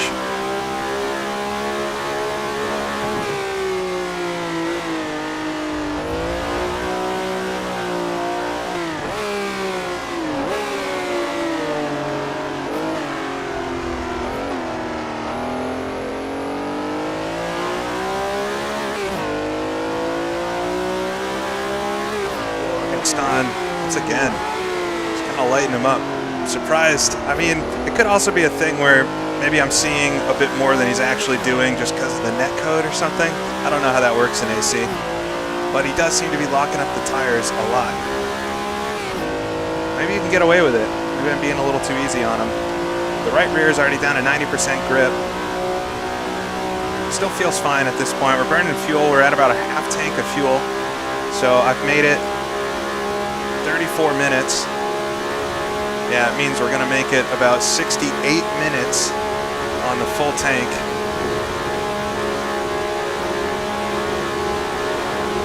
Which is not anywhere close to far enough to make it on one stop. So we're definitely committed to stopping twice. And I don't think I'll fill the tank again because we don't need to take that extra fuel penalty. So we'll just put about 80 liters in at the first stop. Definitely take new tires, and then we'll see if see how it goes, and decide to take new tires or not at the final stop. You can save about 10 seconds by not taking tires, but if they're really worn, then maybe we will take them.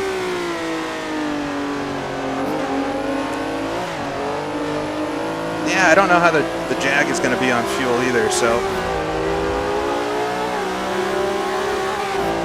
we'll see how that goes.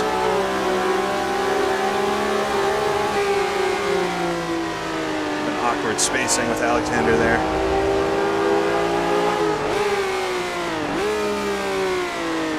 Oh, he's going to run a bit too wide into the second horseshoe. Just held on to it though.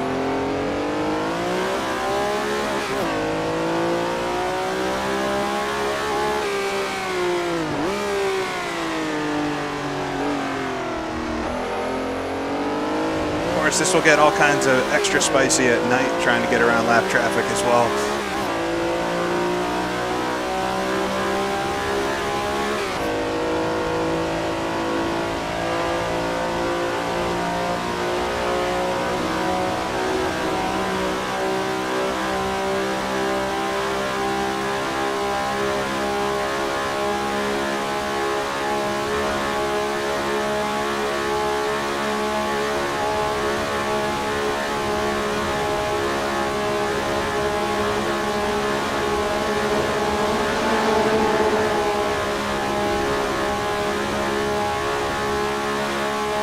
Around the Dino.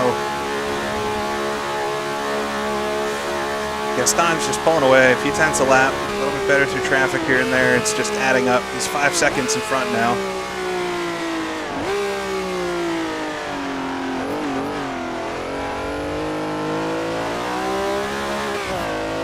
That was a good turn one finally.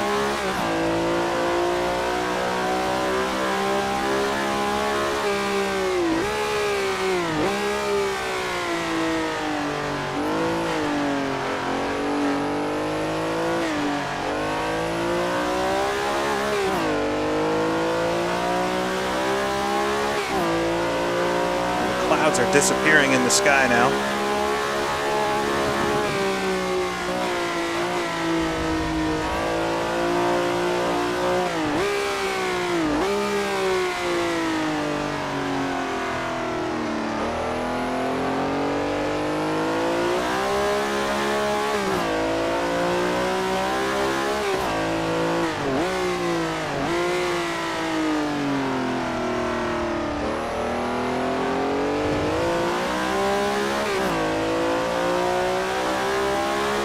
Might be my best lap yet.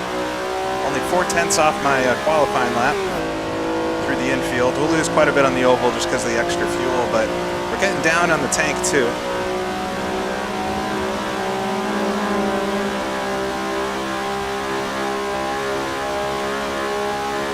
I have to hope Gaston just has a bit less fuel than me.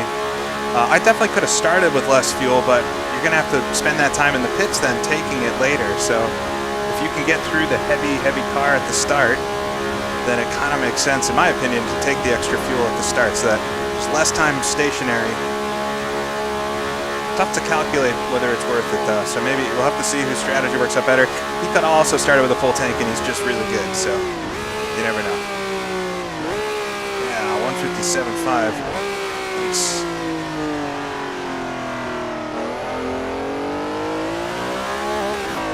like we're not going to take tires at the last pit stop though, but I will take them probably at this first one. We'll keep the shoes the same though for the end of the race. To do a little bit more on the second set of tires, but not much.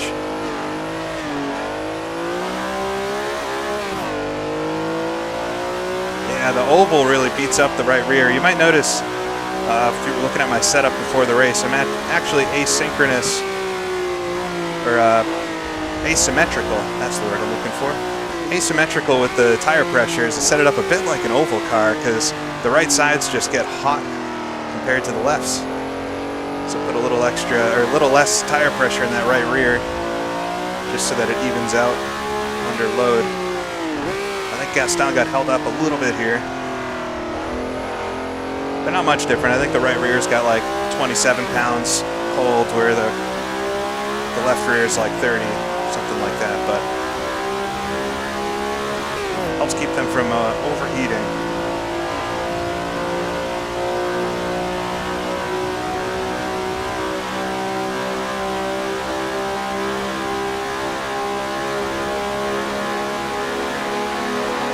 Andrews on the high side there. We'll look to go below him.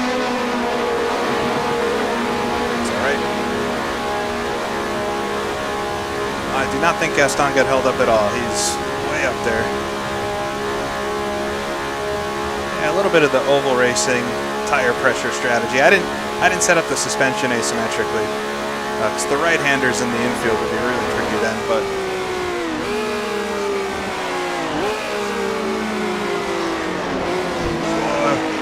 Dino in front runs wide. I almost clipped the dirt there too.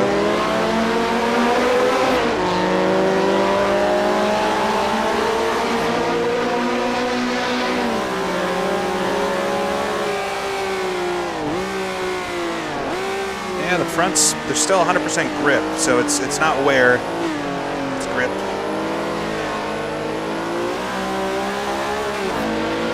The right rear is 83% grip, and in my testing, I definitely felt like around 80% is when it was started to be noticeable.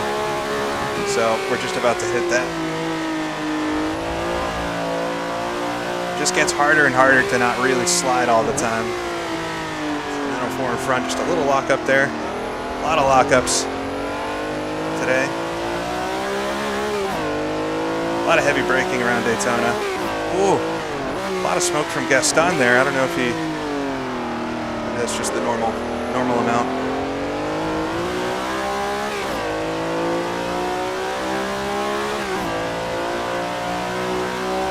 Now we'll definitely take tires at this first stop, but I might not take them at the second stop if they feel okay.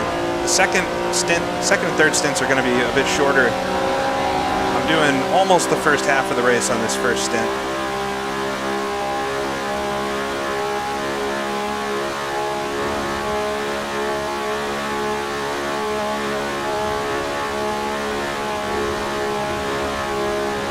Gaston he's just quick. I've raced him before, if you remember back. I think it was Bridgehampton. Maybe Bridgehampton. There's definitely been a race where Gaston and I were nearby each other for parts of it.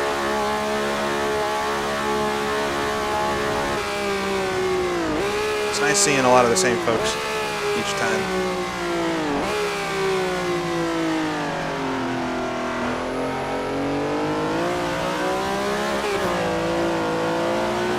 Too much of a slide there on the exit.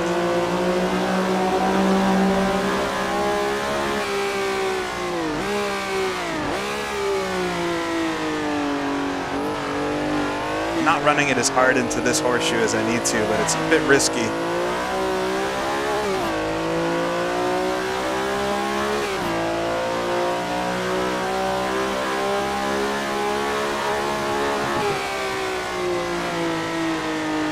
Oh, there it is. She had no grip in the rear there. That's that tire. Starting to get a little worn out.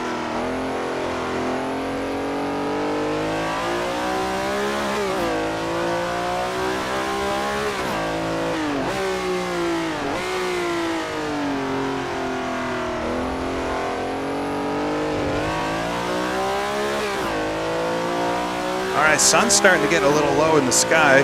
I think the nighttime is going to be quite long here today.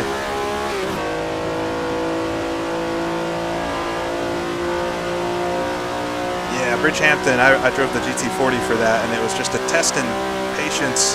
We did the whole race on one set of tires. No pit stops. I like when there's pit stops, so I'm happy we have to do some today. I'm a bit bummed that we're probably going to have to do an extra stop compared to most of the other cars in our class, but it happens.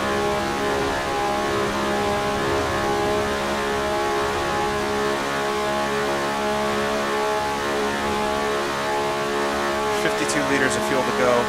If Gaston took less fuel than me, he would have to start maybe pitting soon-ish. We're gonna find out real quick here if he's just naturally faster.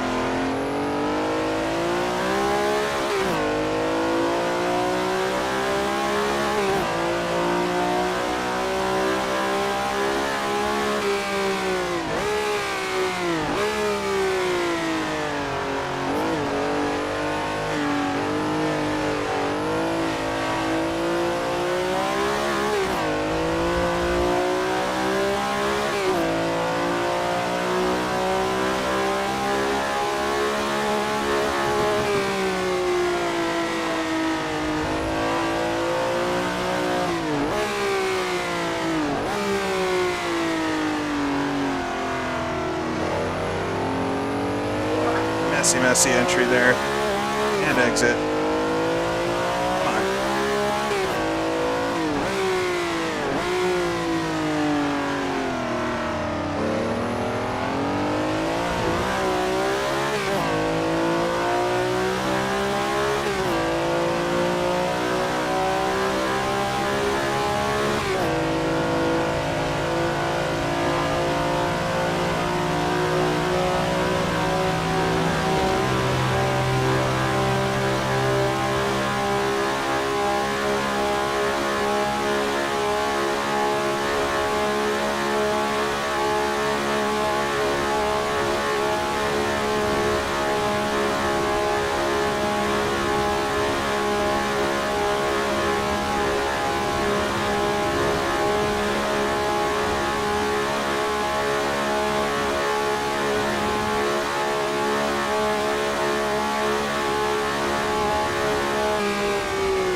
Braking sideways and that late acceleration.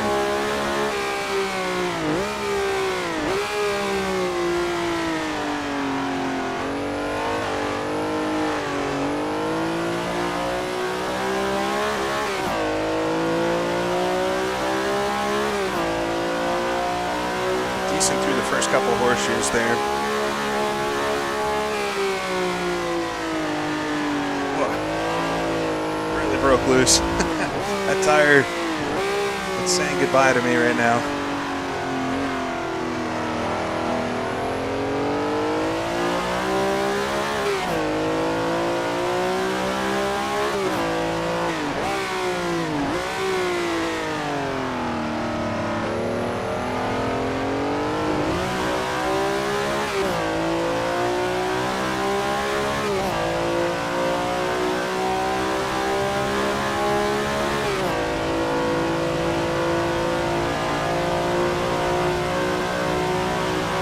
Outside of Frank here. Yeah, it's gonna get hard. It is very dark. If you were here for qualifying, you would have seen the nighttime environment. Very dark. Still got a little ways to go before that starts, I think, but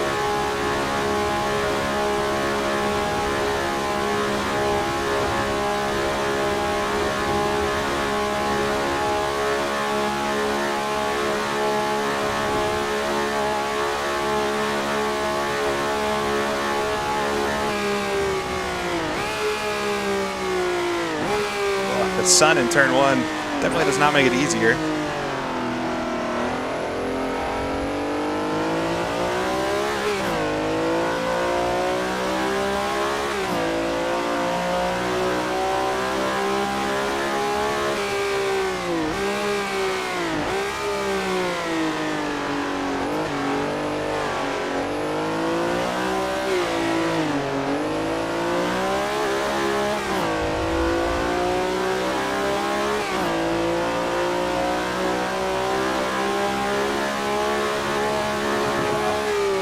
It's real bright now.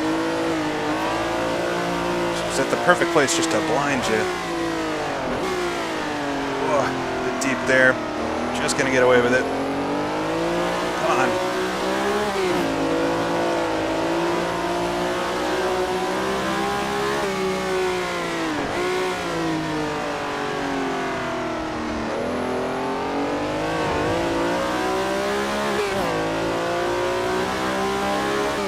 Ooh, it makes it real tough to see what's going on. Definitely not going to make it easier for anybody.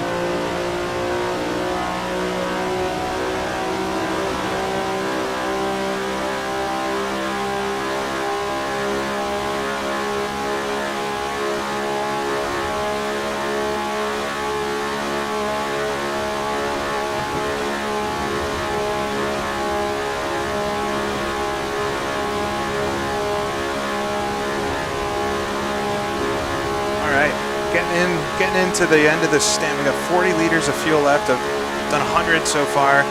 Hour 34 to go. But we're gonna have to pit before halfway, I think. Unless my calculations were way off. Started in, I think, 9th position. Lost 3 spots early, so I ran wide right there. And got 2 of them back. And we've been chasing Gaston, who's about 6-7 seconds up the road now. He's very quick, very consistent. And we're just going to see how it all plays out with strategy. I think we're all going to have to pit, at least in the Ferraris, twice. So it really depends on how we all split it up and if there's any advantages to be found there. But I don't know. We'll see. Long ways to go yet, though, and it's going to get tricky through the night. Tires are really wearing out now, though. That right rear is slick. It's just extra slidey through all the corners now.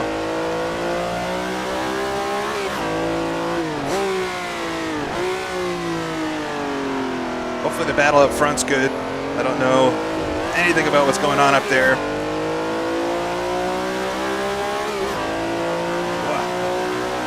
Headed into the bottom of the bank. You really got to watch the apron here. It'll shoot you into a spin very, very easily.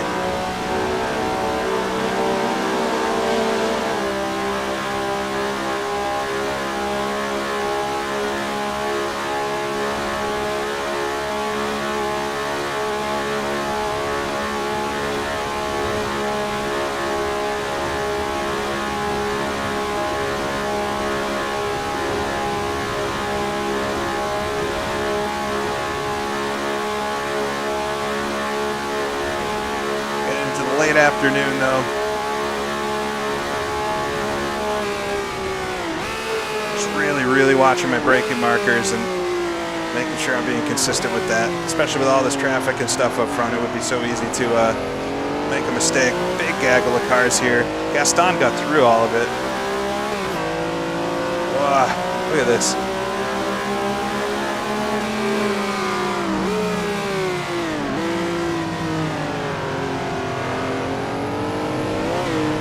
Man, he really lucked out.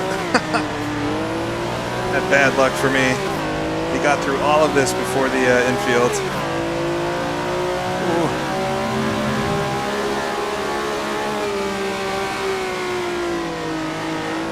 Lucked out. It's nice and easy. Just don't want to ruin anybody's race. Big lockup from one of the alphas in front, the periscopes.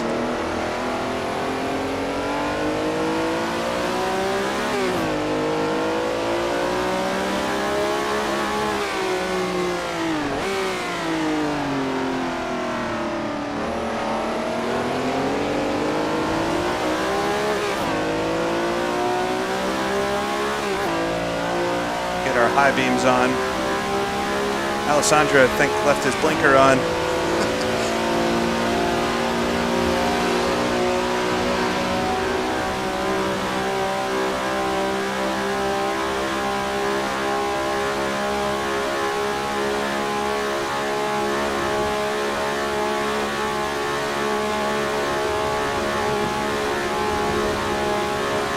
Man, it's so painful awfully close to a one-stopper for this car, but it's just not quite there. This is going to be, could have been 3 wide there. I think the Alfa in front let off.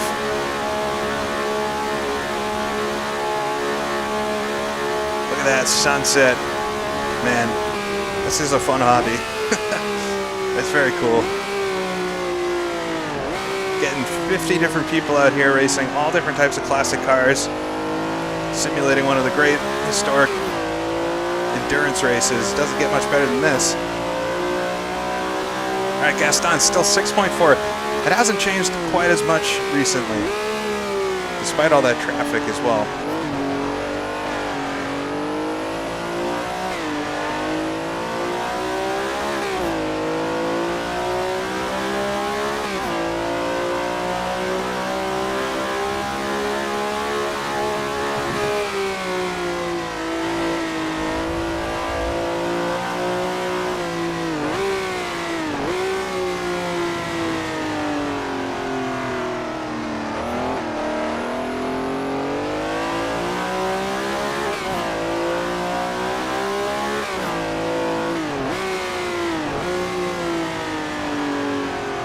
The Alfa is very quick through the infield there. Basically kept up with me, or maybe even gained on me a little bit there, but we'll get him on the straight.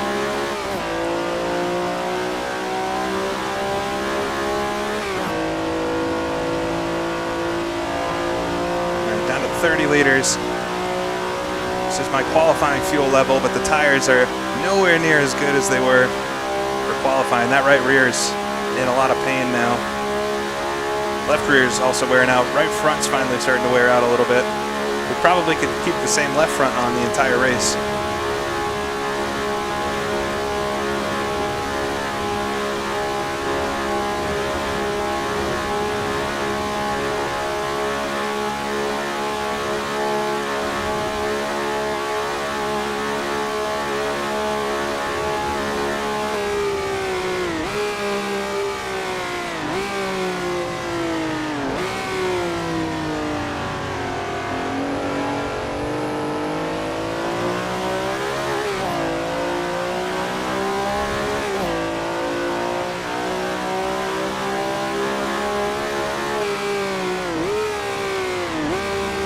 That golden hour time right now. Everything looks really nice. Look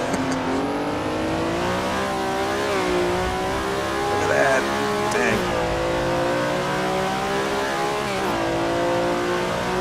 Well, we got the leader coming up on me now. That's wild. Ooh. Oh, that ran a bit wide there. Just take it easy here.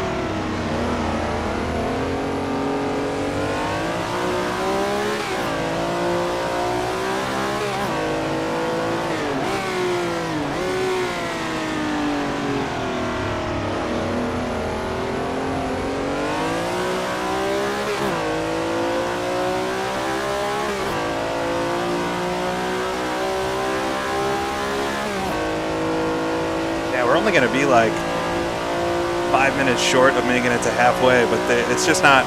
I did the math to try to figure out if we could save that fuel, and I just don't think it's possible.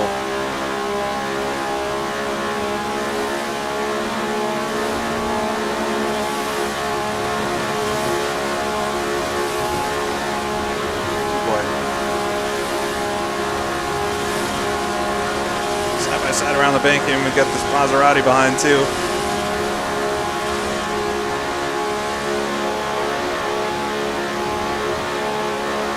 Interesting T1, nice and easy. I know Nick's got it well under control there.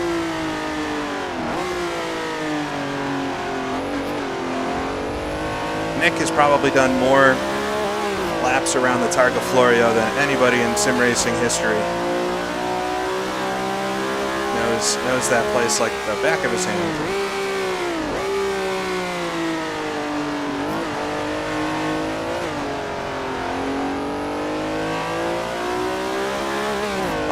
It's starting to get properly dark now. Hopefully you all can see. I barely can see, so I'm sure it'll look not so great on the video, but we'll struggle through it together.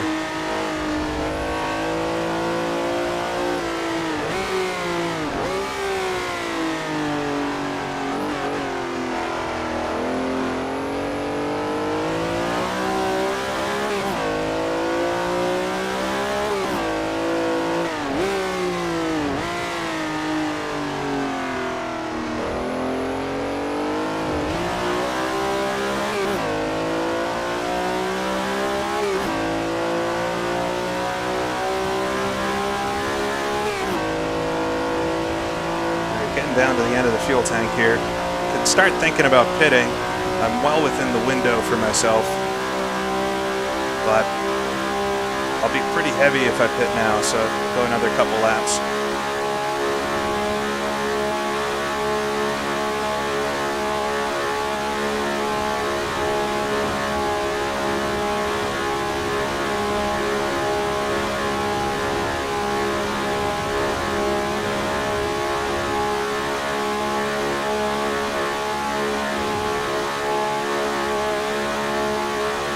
Lights are out here.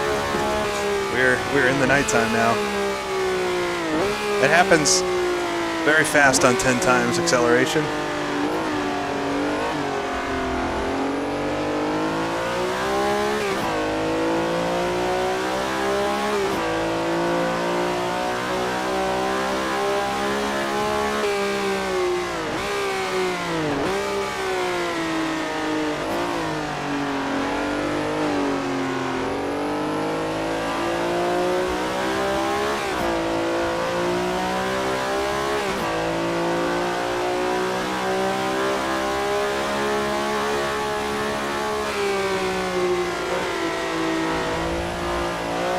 Slide there to try to get accustomed to the nighttime now. It's definitely tricky. You get tunnel vision because you just can see what's in front of you basically. All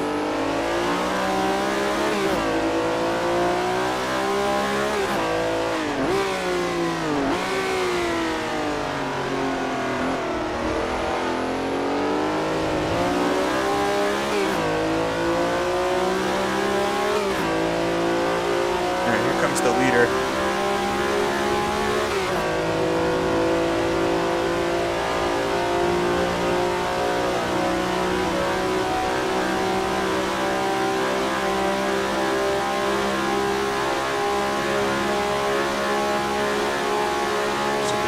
Interesting. Is he going to go low? Let me go low. I'll go low.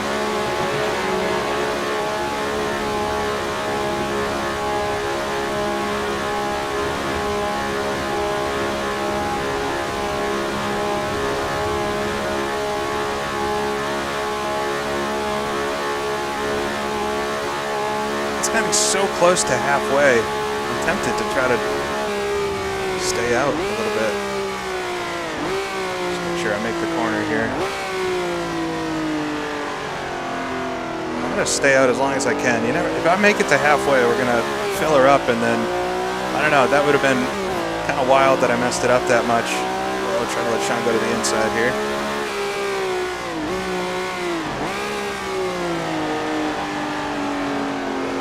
Man, it's so hard to keep track of what's going on now.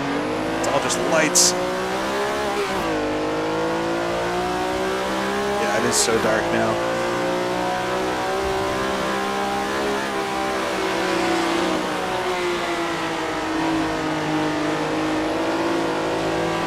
And that XJ13 is quite fast today.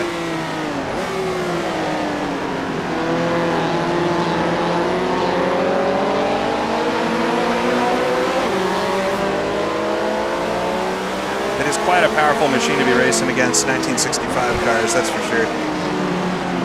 I don't think it would have made an appearance until 67, maybe 66. Whoa.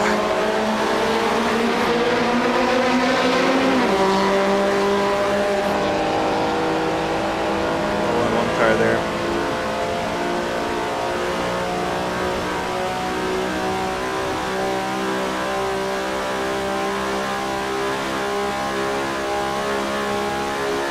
We're going to be like 5 minutes too short, which would be 10 minutes at the end of the race, which is a lot of time to try to make up saving fuel. So, but Gaston is not pit early, so the theory that he started with less fuel than me is definitely debunked. He's just fast, and we're going to have to beat him on actual race pace, which is 6 seconds ahead now, which is quite a long ways.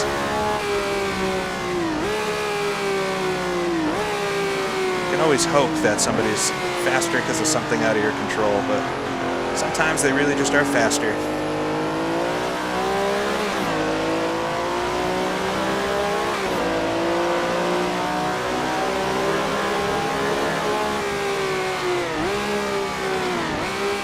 Inside of this Daytona there. Woo. Dang, it is so hard to keep track of cars, especially in the mirrors and like if they're gonna go for a move on you or not. That is tough.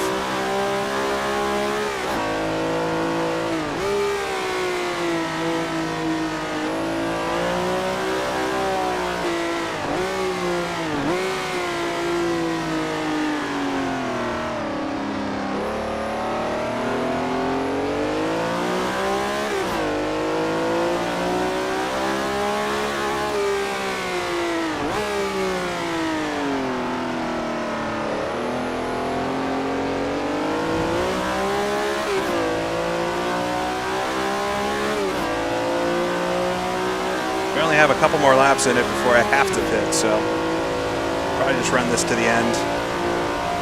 Run this to the end and hope I can get to the end on one more set of tires so I can save at least a little time there.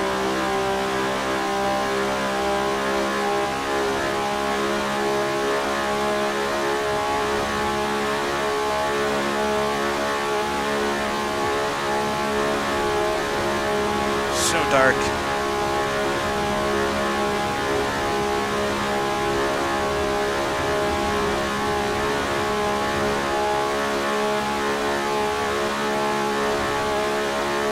It's going to be really close on fuel.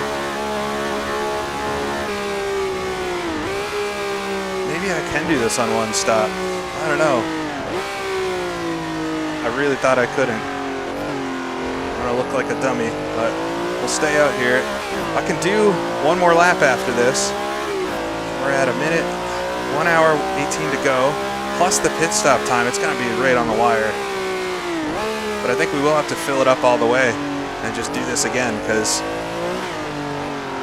it looks like we might be able to do one stopper. I really wasn't thinking that would be possible. It's gonna be really, really close, but it'd be a shame not to go for it and have it work out. Might come down to like one lap to go and running out of fuel, but we can try it.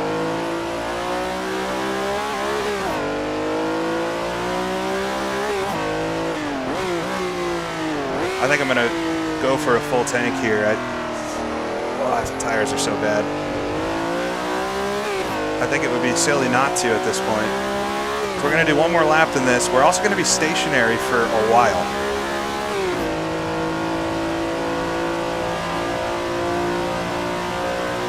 But, oh boy, I got on the apron there.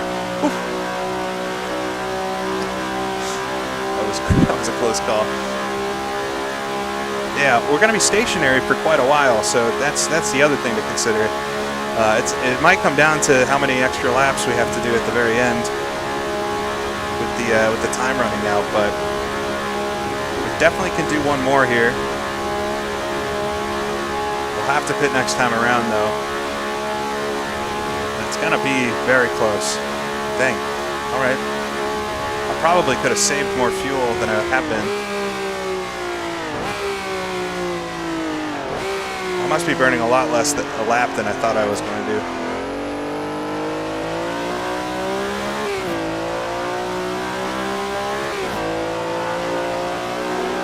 All right, we're pitting this time though, because we won't make it around again.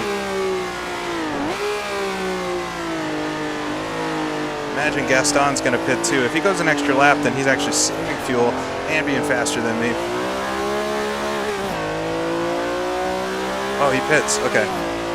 All right, so he pit a lap earlier. This is about to get pretty interesting. But I think there's a real possibility we can make it to the end. I don't know. Am I getting suckered into a strategy that's not going to work?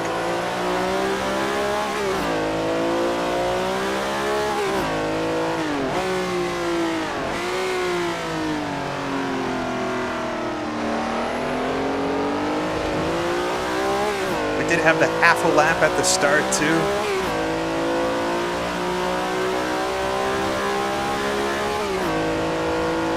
I think I can do a couple things to try to save fuel. I can downshift into the corners a little less aggressively. It's all just a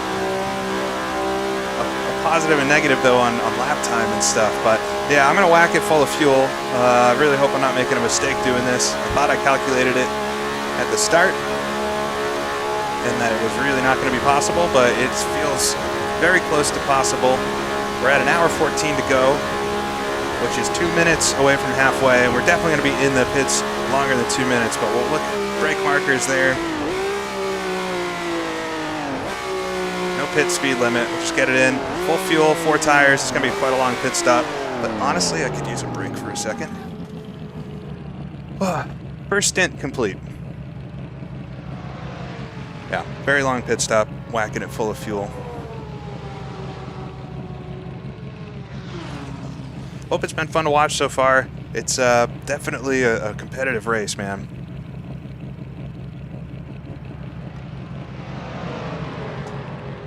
Everybody is really fast, and it's been definitely tricky keeping up, but been good. I made that one error at the very beginning on lap 3 or so, running wide in turn 1. That's probably the only big error that I've made. Lots of little ones here and there.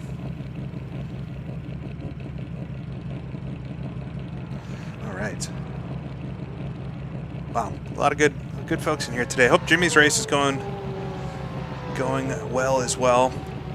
All right, the tire change is only going to take about 10 seconds here. Just get a sip of water.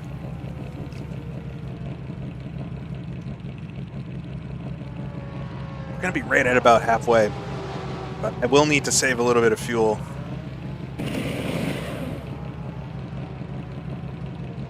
going to be so tight. This is going to be nerve-wracking the rest of the race to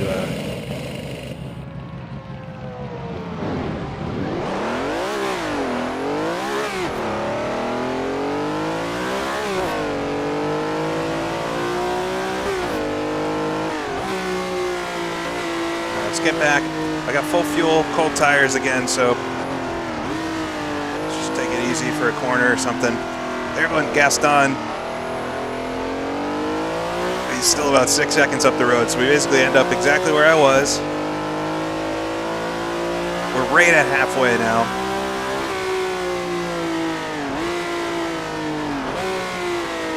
I'm gonna be like a lap of fuel short. I need to save a couple gallons of fuel, which I think should be possible. I'm gonna stop redlining here. We'll shift up to 5th for the kink. Maybe I'll shift just a little bit earlier in general.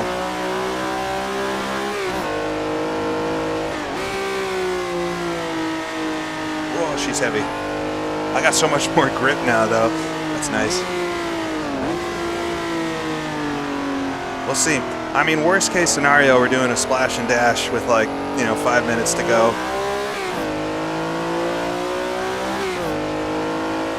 Try to keep it a little bit lower in the revs, and let's see what we can do with it for the rest of this race. Turns out Gaston and I were on exactly the same strategy. This is the part that hurts, though. There's really no way to save here unless I was slipstreaming somebody and I wanted to give up some time.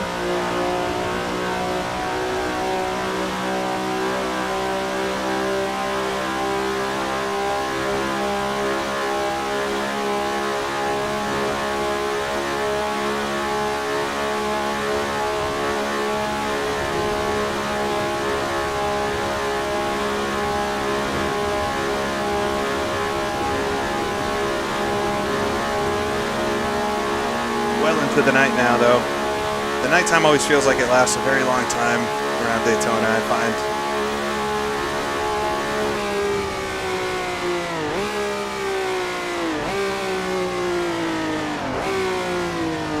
A little bit strong there into turn 1, but made it.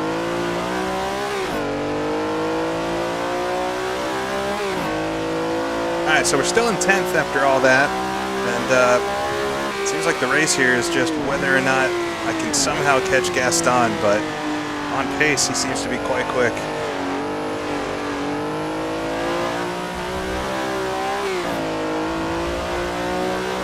Can we both make it to the end without pitting again?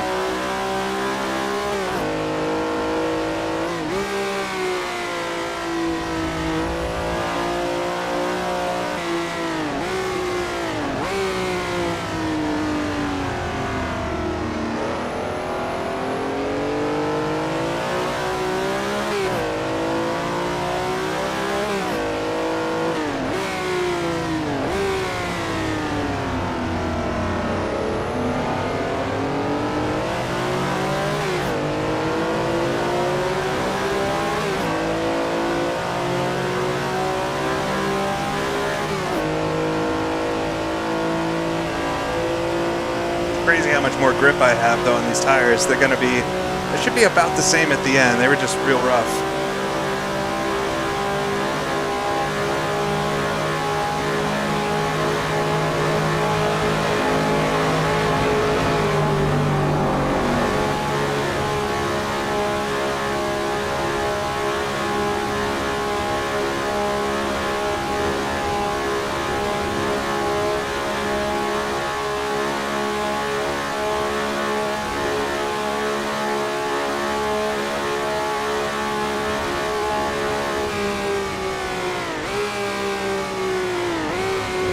Way hot. Ugh. Somehow I got onto the dirt there, but I didn't lose it completely. That's a first. I got suckered into that just being in the nighttime like this.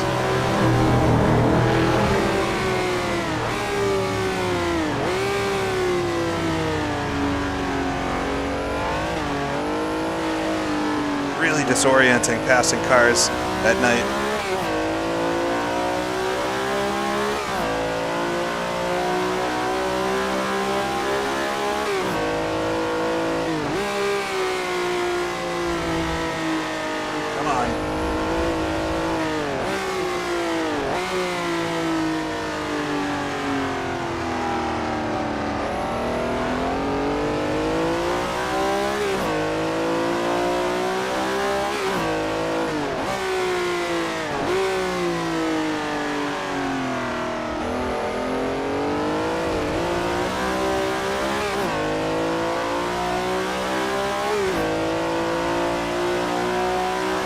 Not overcooking it if you make the corner.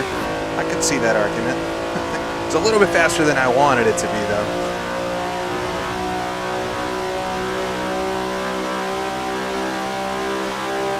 Yeah, the first corner here is very, very tricky. Somehow I'm back to 11th. I don't know how that happened.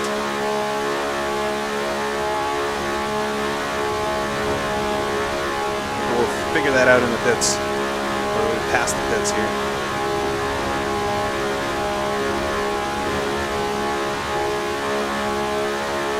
A lot of cars pitting now. They'll definitely make it easy. Second stint. Must be nice.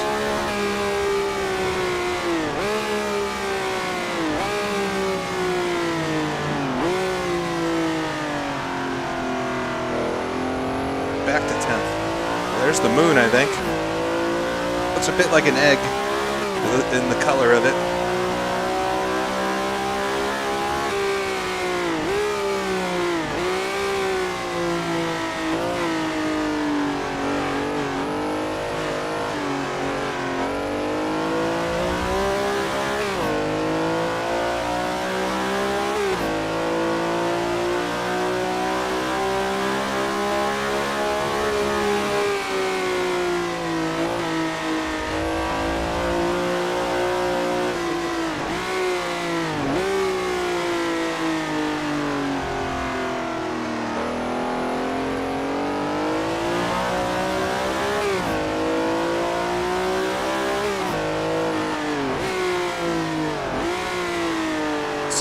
Flag on my screen for a minute there.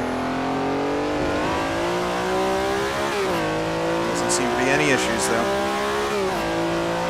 Yeah, you get tunnel vision. I find the hardest part about this is the cars, like if you're passing somebody, being able to anticipate that you've gotten around them or not.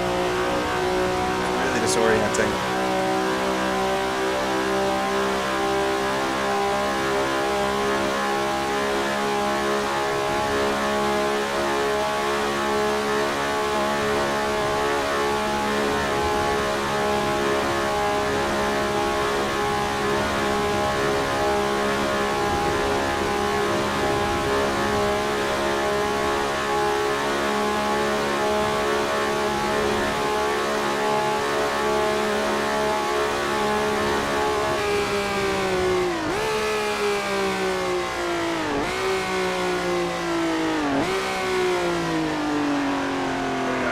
There.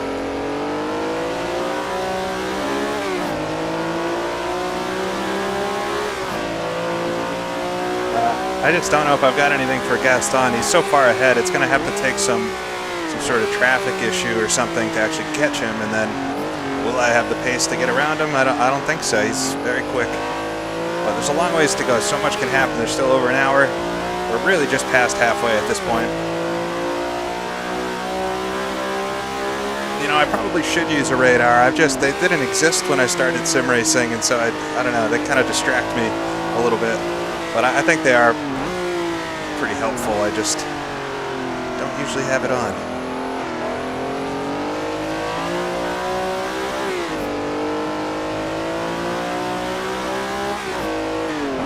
It would make something like this a lot easier for sure.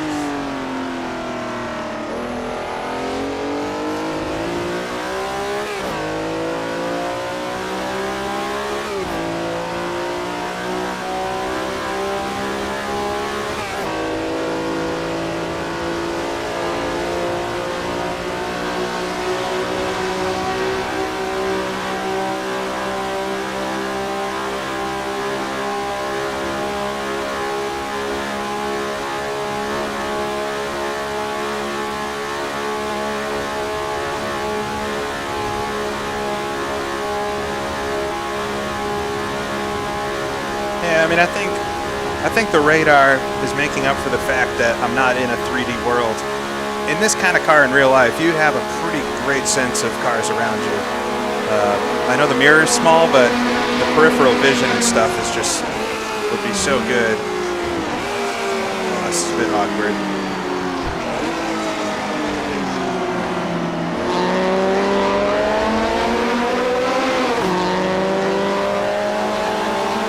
How the numbers are lit up on those. It's so cool. That was just bad timing. Nobody did anything wrong there.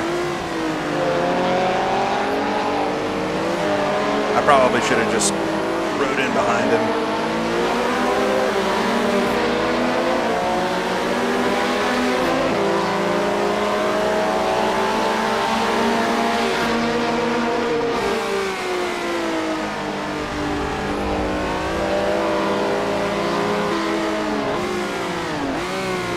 Abusing the fact that we're not going to get a puncture. Almost got rear-ended there. Kind of my fault.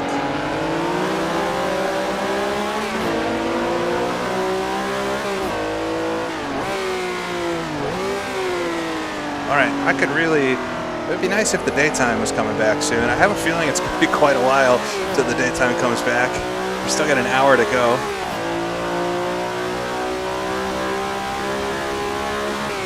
I don't know how close to the end Don will break, but we'll see.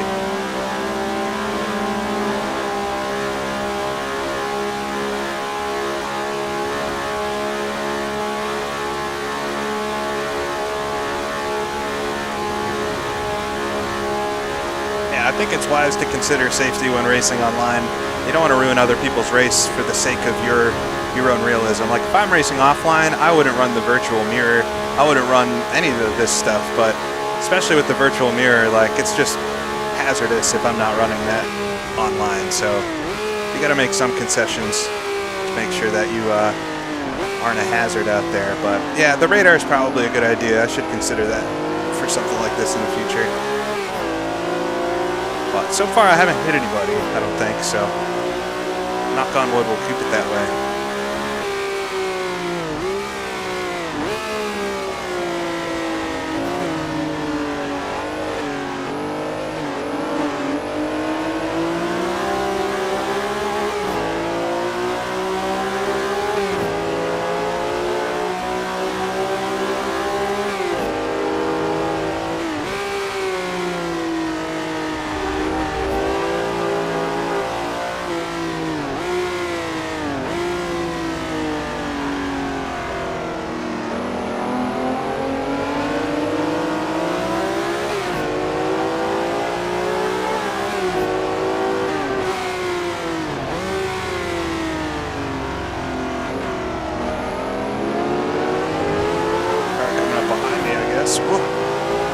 Slapper there getting onto the oval.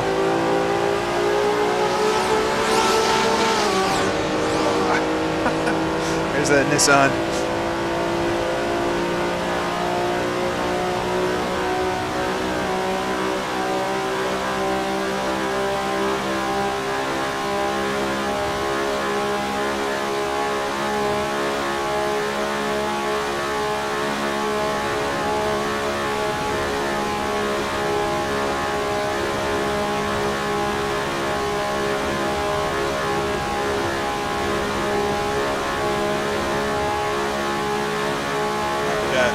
slick's coming up behind, I think, in the jag. Have to keep an eye on the mirror here.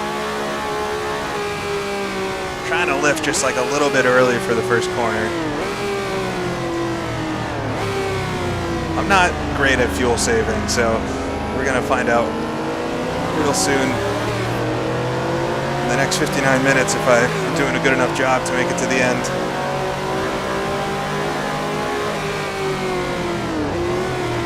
He was very late on the brakes there.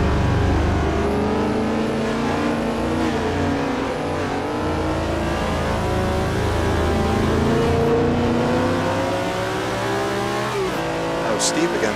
Yeah, he was so late on the brakes.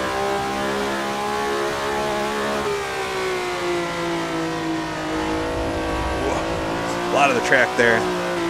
It's a little too much. A little too much of a cut. Try not to do that too much.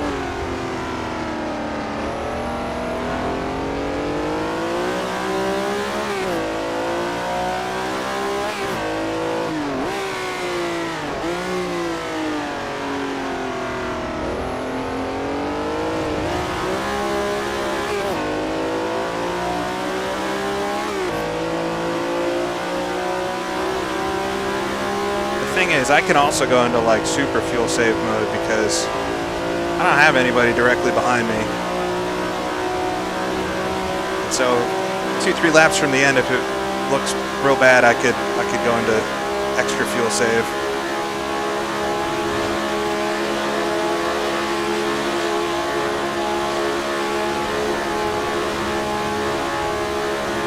Oh no, I just saw Steve disconnected. I don't know what happened.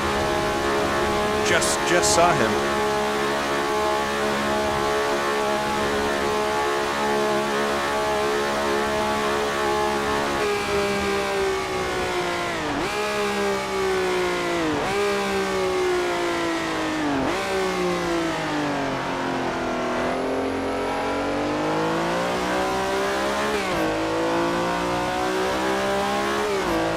Gaston did pit a lap before me, which I'm just, yeah, thank you for reminding me about that.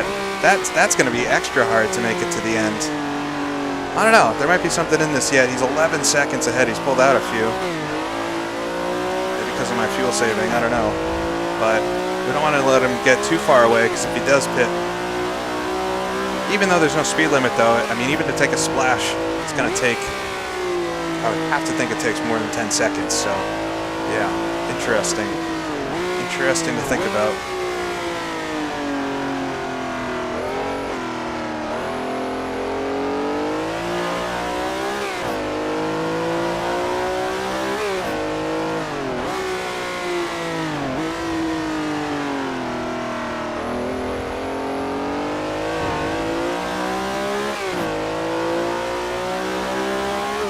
If I finish P9, that's where I started, and I think out of the cars that are competitive with this one, that would certainly be a good result. I'm a little impressed and surprised, pleasantly surprised, that there's really been no chaos, at least from my perspective, up front. Like nobody's fallen out of the race that was in that leader pack. So I would have expected maybe a couple cars to have big issues up there, but it seems like everybody's doing a good job.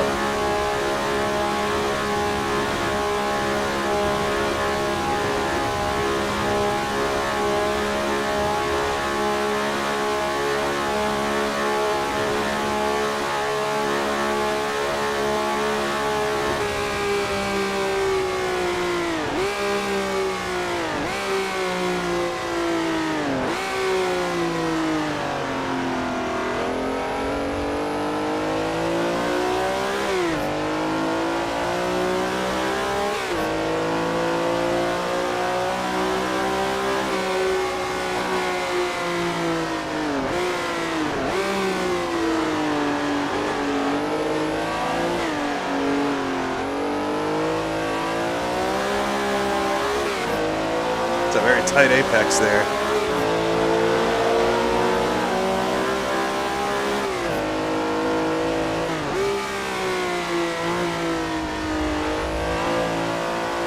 It's hard to save fuel around here because you're flat out for so much of the lap that it I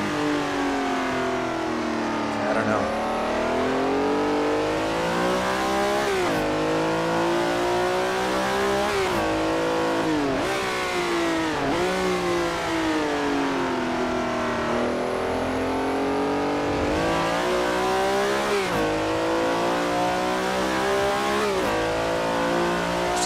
pulled it out to 12 seconds now. He's really, really fast. I cannot imagine he'd make it to the end though, so he will definitely have to pit again. He pit a lap before me. I know we've got the same fuel tank size. Maybe he'll surprise us.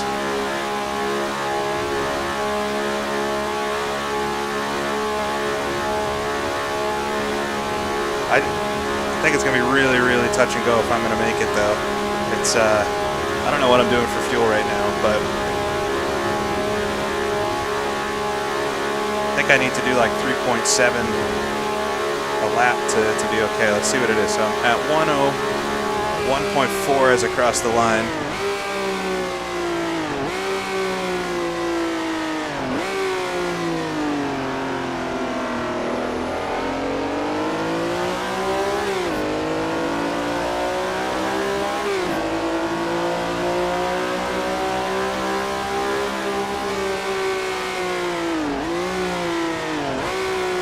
Thing is, engine braking is so much of making lap time around here in these cars too that does not help the fuel save.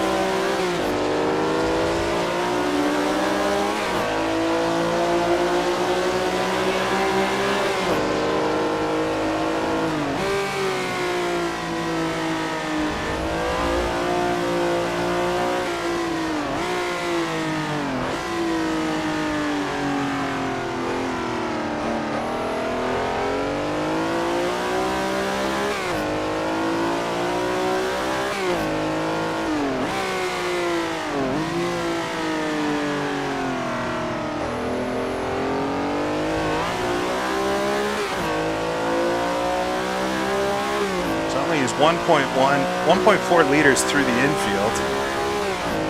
It's all on the straight here. There's 2 liters now.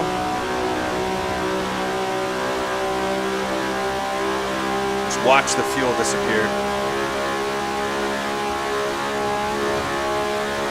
Probably save a little bit more coming into turn 1. And we hit 3 liters right here. That's 3 liters on this lap. 3.2, 3.3, 3.4, 3.5, 3.6, 3.7. Oh, I'm 3.8-ish. It's right on the nose. I mean, it's not far off. I'm not burning way more than I should, but question is how many laps have been worse than that. I doubt many have been better.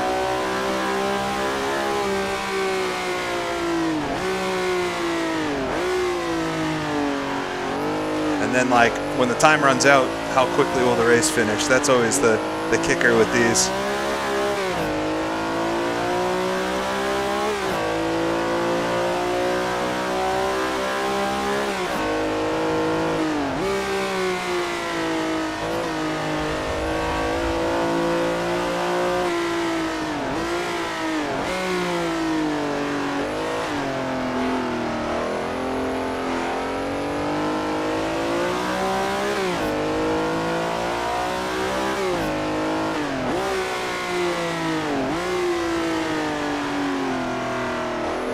Third place is behind me now.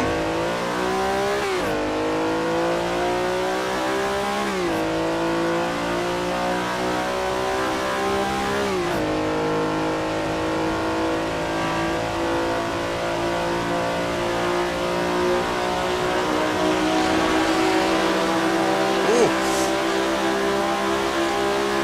I don't think I forced him into the fence at all. He definitely scrubbed it.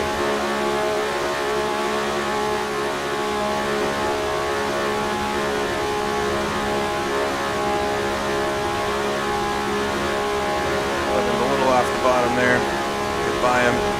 The net code is real interesting there.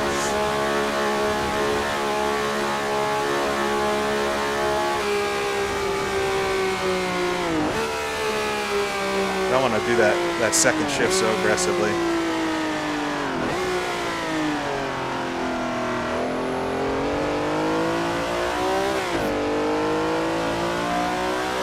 Yeah, might come down to where the leader is. I don't know, it keeps it exciting at least. I don't think I had any other shot to catch Gaston, so this is probably my best bet at it.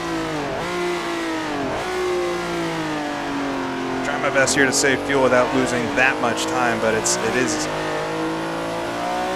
tough to make lap time around here while saving.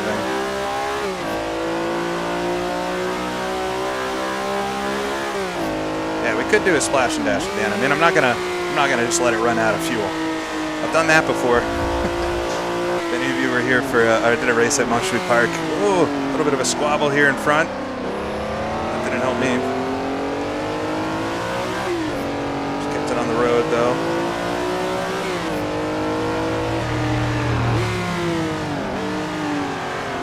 Almost become part of that squabble there.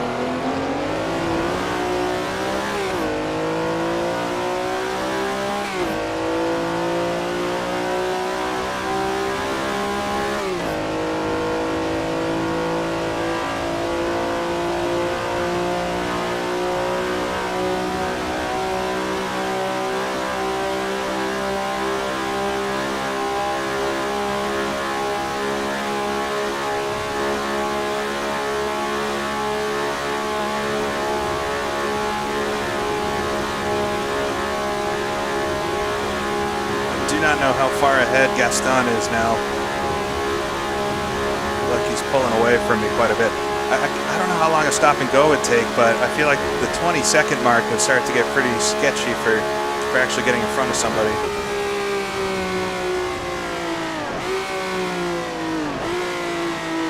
Oh, car in front ran real wide there.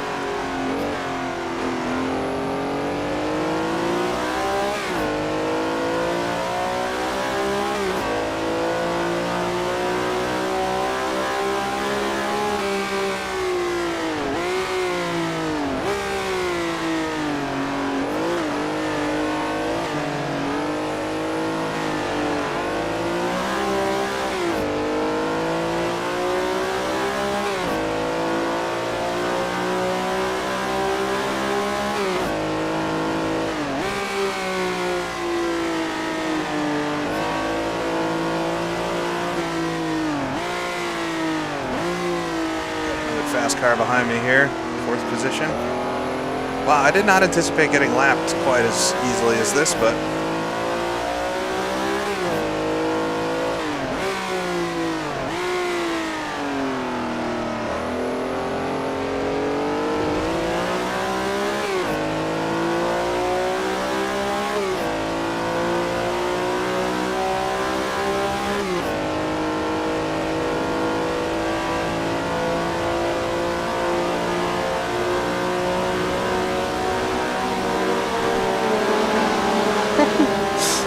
a 3-wide action there.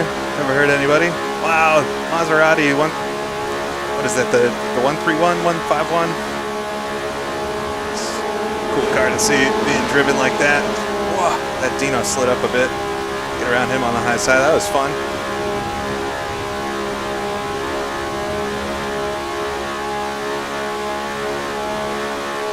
Yeah, these cars in real life, you would have had to heel toe downshift, which is what I'm doing, where you flip the throttle to get the, let me make sure I don't throw this into the barrier. Ah, see, that's what happens when I talk about it. Dang.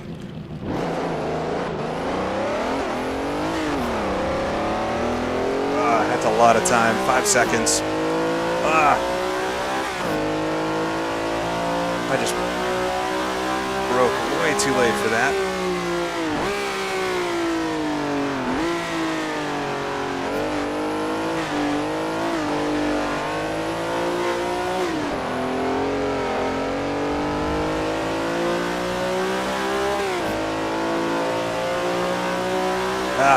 I'm trying to brake or let off the throttle a bit early coming into T1 there, so my braking marker and talking about it didn't help.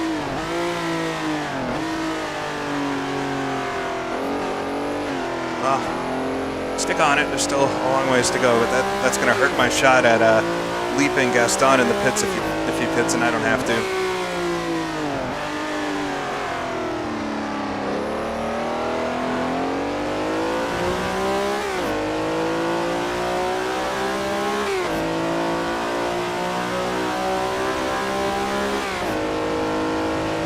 Oh yeah, that rear right's going to get real toasty towards the end here, but that wasn't the reason for the spin in turn one. That was just way too late on the brakes.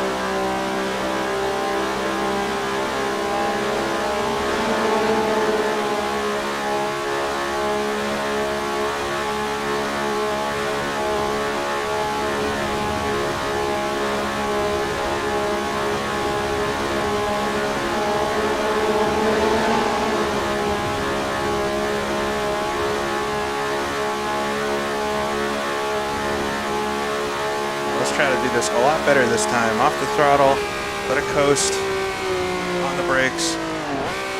Want to be second downshift right at about the sign. That's a lot better.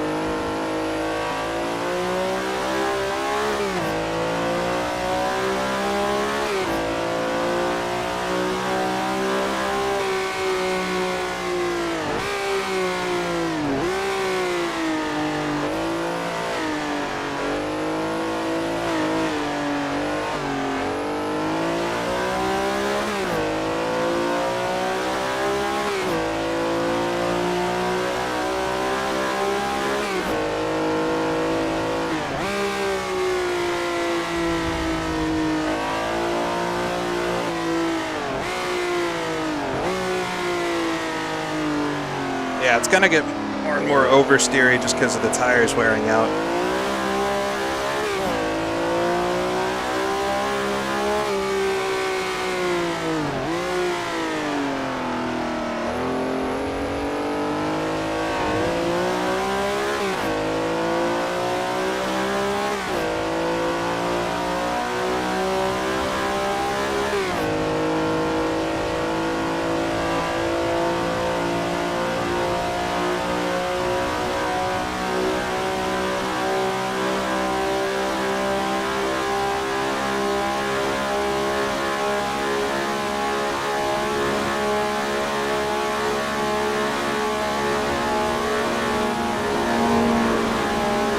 This is, I don't think I'm going to make it because 36 minutes to go would be quarter race distance, which means if I'm on track, I should be at half tank, which would be 70 liters.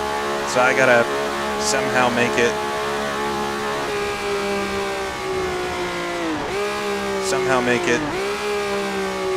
to 70 liters with 36 minutes to go to make it. So that might be saying that it's not going to happen. Yeah, the car though will be better on fuel the second half of the stint, so that's the other thing to consider. So if it's close, we're probably still in. But yeah, we're already at 78 liters with 41 minutes to go. 5 minutes. I don't think it's going to be close enough.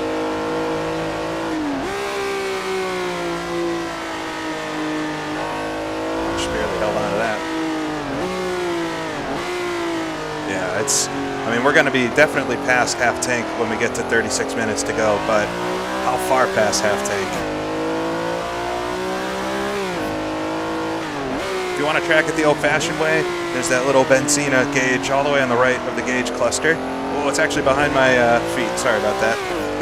So never mind. You can't do it the old-fashioned way.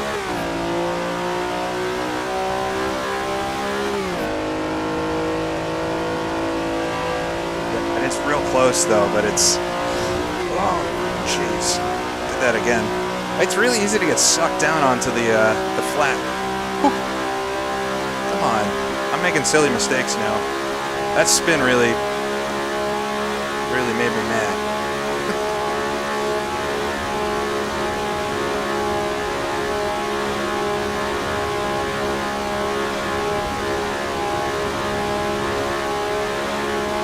Alright, it's got to be starting to get light soon, right? It's been nighttime for forever here. Come across the line.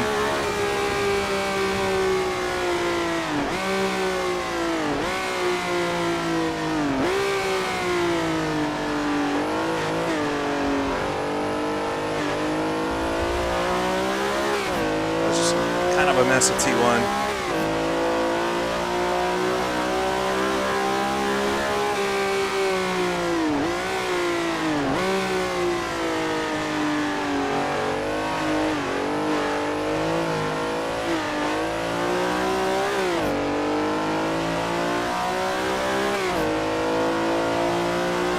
right, it's not quite as far off as I was thinking for fuel. It's definitely keeping it interesting, at least. The race is not on the track, it's in the pits.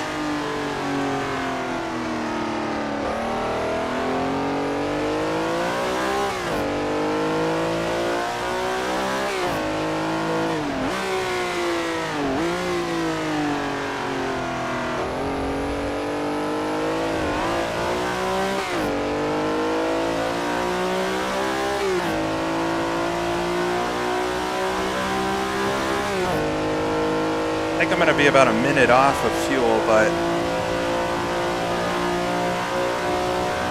yeah, 70 liters would be half the tank, 36 minutes would be half of the stint.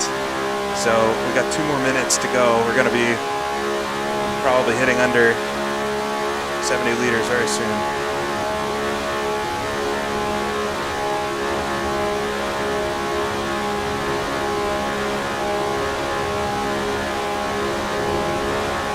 We're committed to this. It's we're about a minute off though, saving a minute of fuel at least, because that's going to be the big thing. Like Tractor was saying earlier, it's like when will the race actually finish? Will I have to do a full extra lap? Because that's going to be a death sentence here.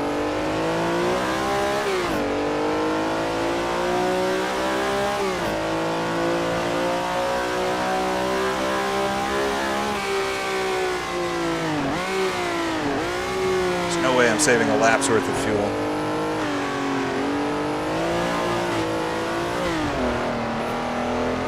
It's a bit of a mess. Come on. Not driving my best today. It's a little messy today, but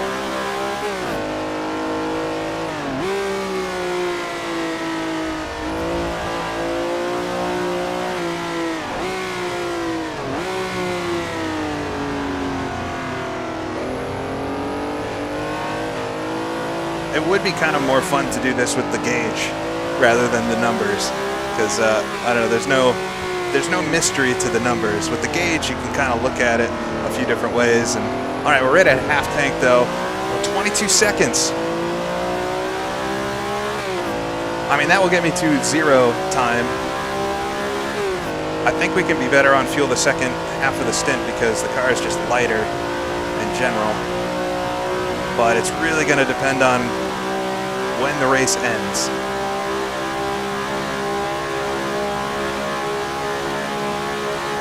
I don't know. Oh, we'll see. I mean, worst case, we'll do a little splash and dash with like a minute to go, which will be a big time bummer, but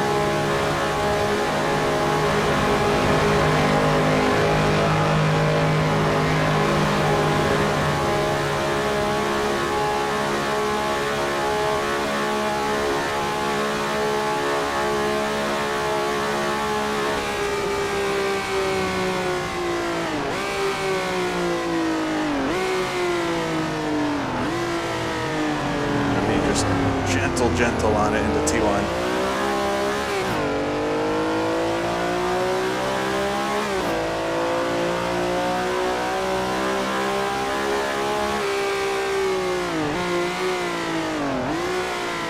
Not blipping as much anymore, just to try to be a little more gentle on it.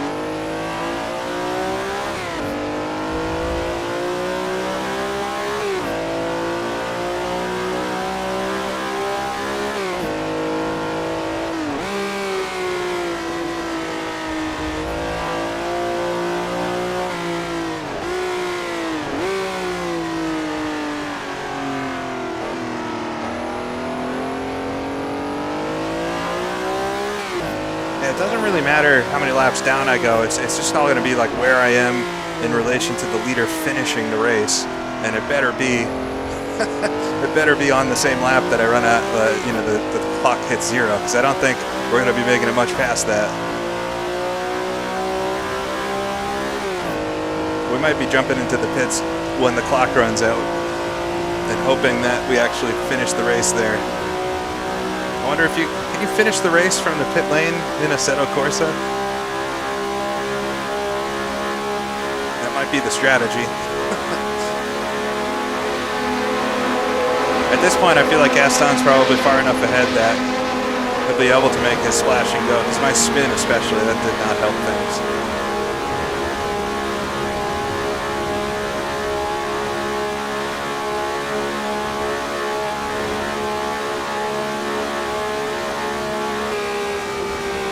I know I could probably let off a lot and not get past behind, but the whole goal is to actually try to beat Gaston in front. We'll get a great shot of that once he comes out of the pits. If I'm ahead, then I don't know, we'll figure out. But if I'm behind him when he comes out of the pits, then we can really, really go into save mode.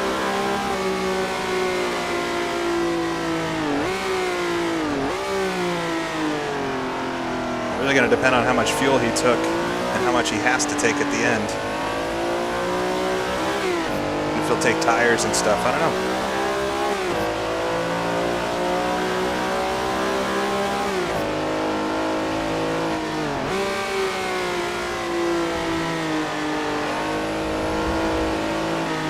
Slide there. Rears are starting to wear out pretty good. That right rear.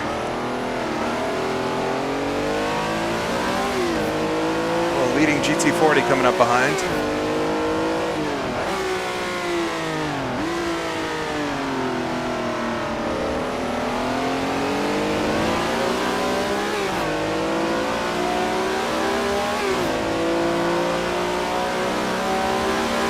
I get a great impression of the speed difference between the Ferrari here and the GT40.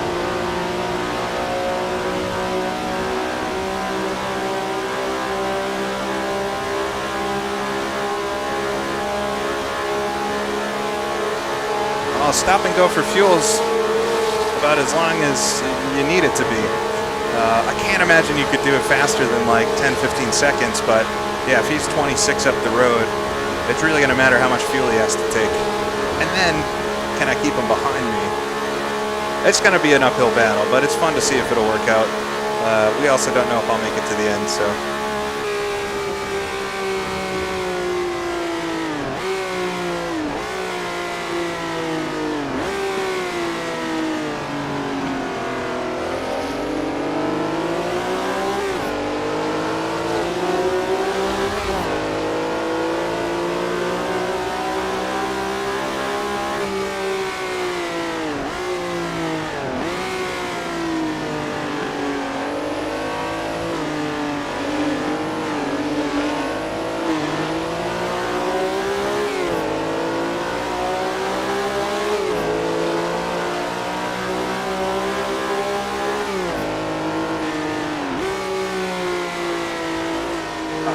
Here with the 911.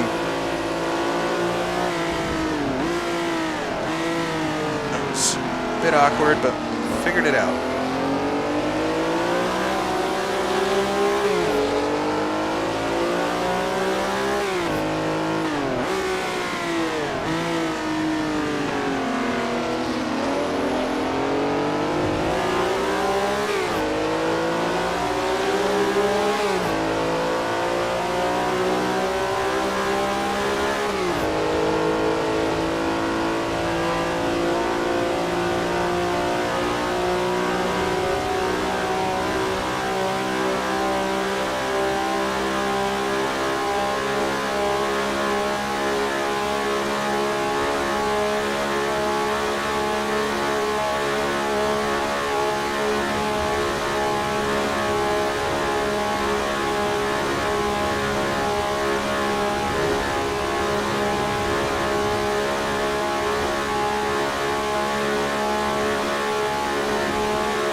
Feels like it's been nighttime for forever. What the heck's going on?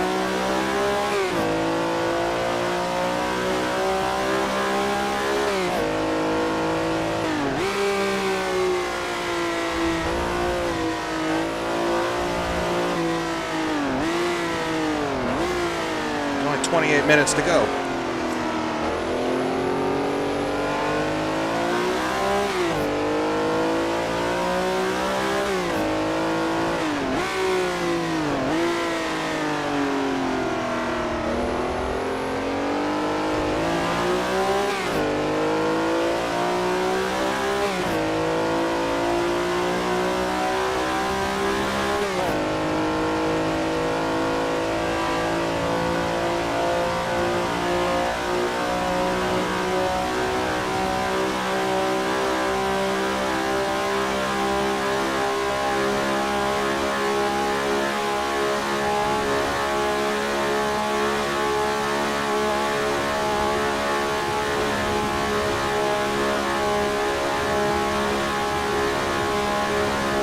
I don't see any change in the sky yet. It's still black, but we'll see it coming off the first horseshoe is I think where it starts getting lighter.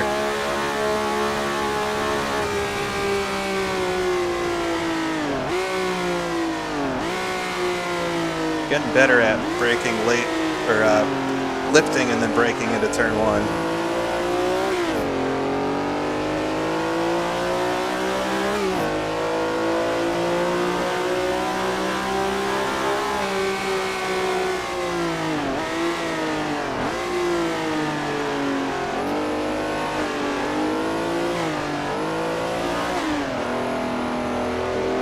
Dust being kicked up here contribute a little bit. Leader's coming up behind me again. Not so far off.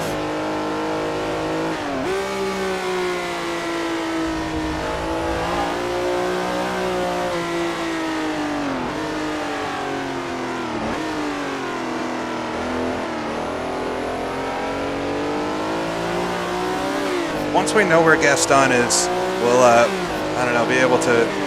He probably will come out in front of me, and then I'll go into super save mode to make it to the end, but the dream is still alive a little bit.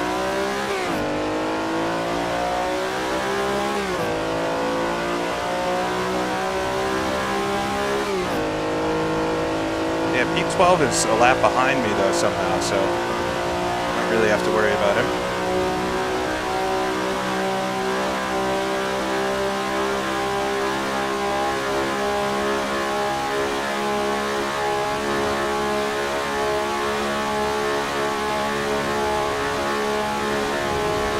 We might have to, just because getting to zero isn't actually getting to the end of the race, unfortunately. So even with that, we'll probably, I think I'm probably going to have to come in for a splash and dash.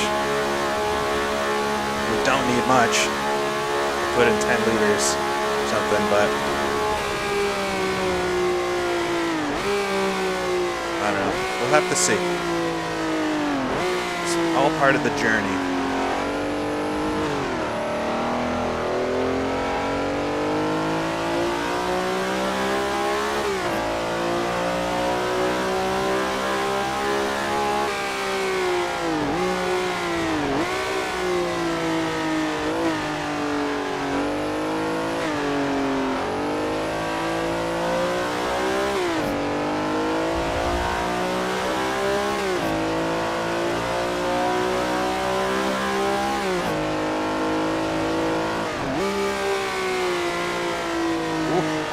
Slide there.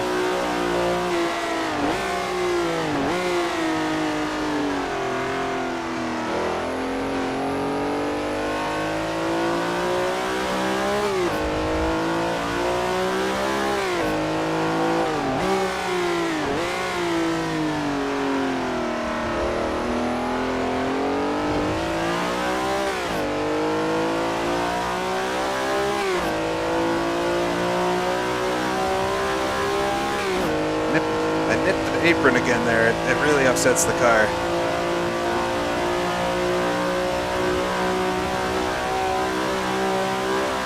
I wonder when Gaston will pit. If I could have done anything going for my original strategy, I probably should have stuck with that. Hindsight is 20/20.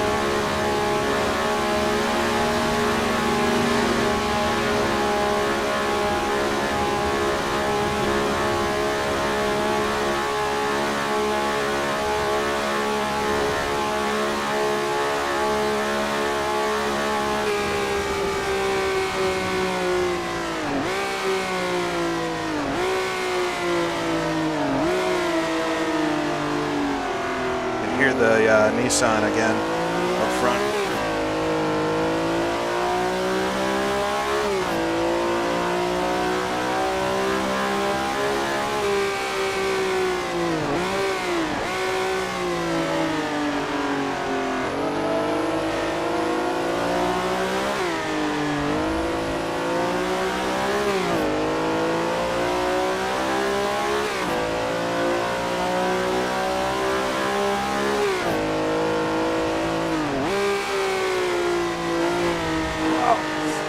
Slides. Tires are definitely getting spicy.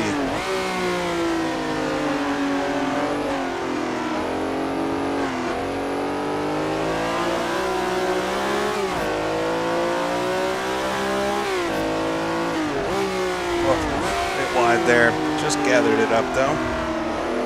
I cannot believe it's still dark. The majority of this race has been in the nighttime, it feels like.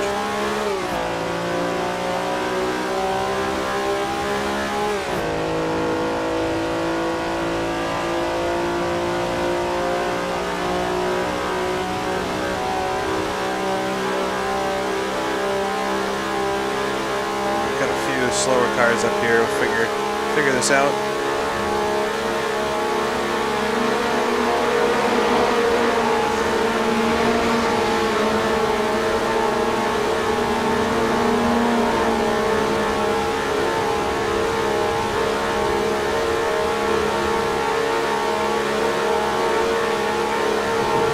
Oh boy, 3 wide over the line.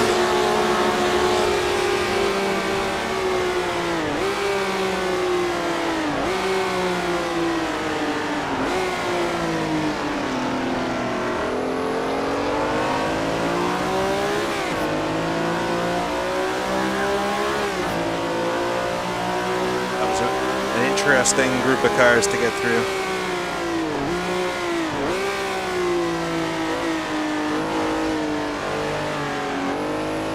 I did not anticipate this much of the race being at night. I wonder if it'll get light again. Only 20 minutes to go.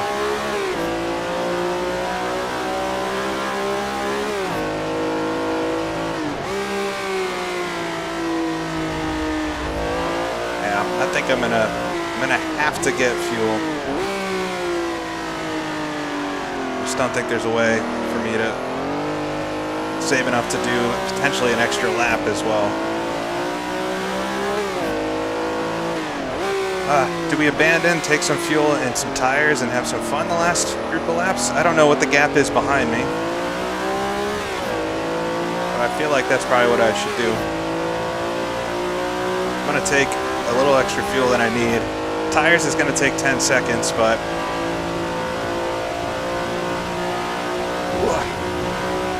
how many times have I done that this race? I don't know. Should I abandon the fuel save? I guess I should see what Gaston does before I abandon anything, right?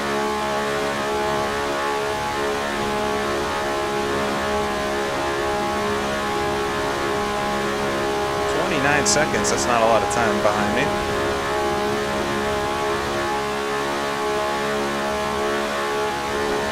A lot of skid marks before the pit lane there.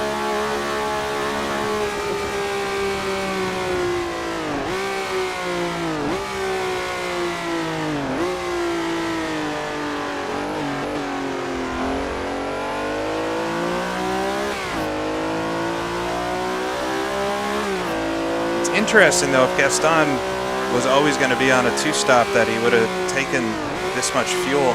You think you'd just keep it light? I should have done my original strategy and just split the end of the race. Maybe I would have had something for him being a little bit lighter on fuel, but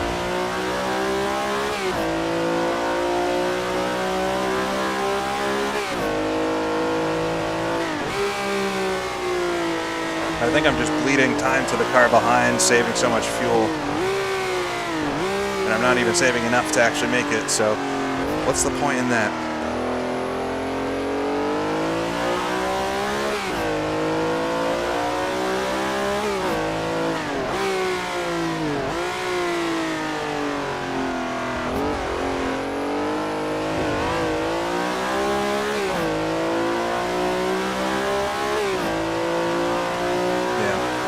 Yeah, I think I'm gonna pit.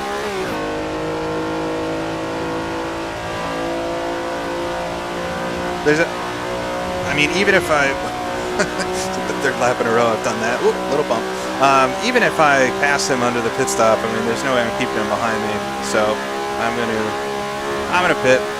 We'll take just 15 liters of fuel, new tires. The pit stop will probably be, I might come out behind the car in 11th, but hopefully we can race him, have a good little battle, and get to the end of this. Hopefully against light sometime soon.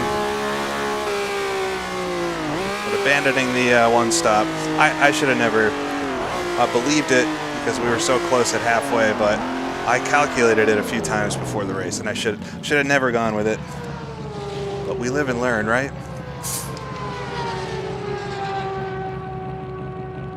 I think I probably could have gone into super save and made it to 0 time left, but you don't know if you have to do a whole extra lap or even a lap and a half after that, and so that's where it gets really not worth it. All right, here comes Nathan. We're gonna be right with him. No need to save anymore though. I should have much newer tires. Right behind me. Cold tires is what I got. Oh, he's gonna be right on the inside. Oh, cars in front broke there. That was sketchy. I guess he didn't really have much option. All right, Nathan got around me, but I'm gonna try to catch him now. I gotta try to wake up and race.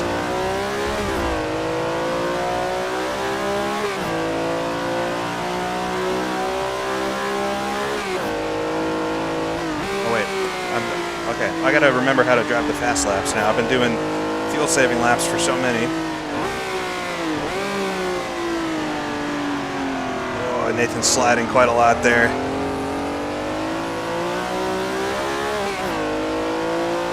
I don't want to trash my tires, but I can abuse them maybe a bit more.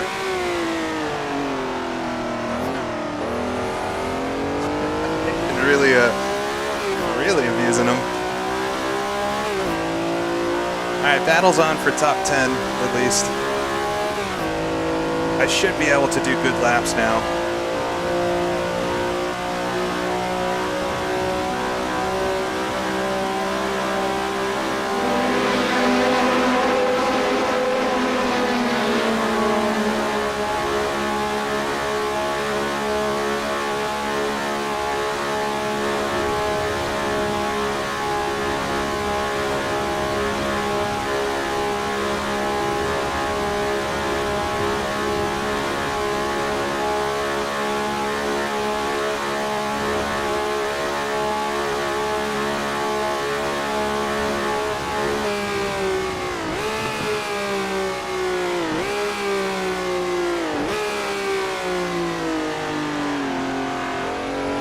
Oh, the sky is starting to get slightly lighter. Thank God.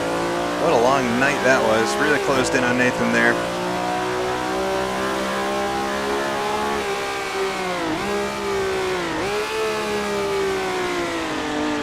Wow, he's got worn out rears.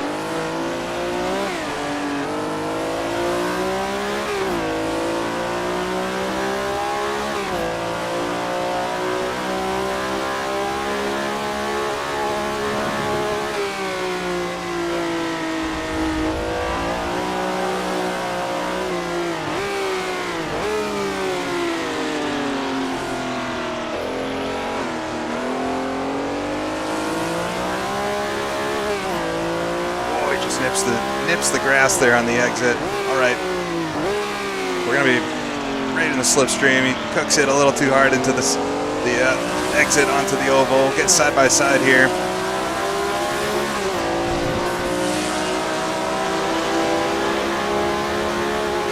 I think I'm a little faster in a straight line. You know, was that way at the beginning of the race. Look at that. This looks really cool. In silhouettes, very early. He's gonna actually come back on me. I might have wanted to stay behind him there. I'm going to lift a little bit. You can time this into turn 1. No sense in going too wide the whole time.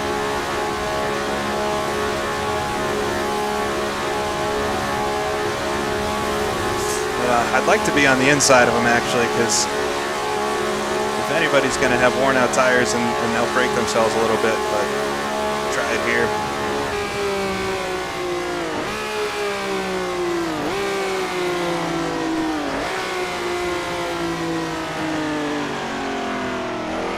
He slides a bit wide. We've got second place coming up behind us. And he gets side by side here, headed down to the horseshoe. He's got the better line.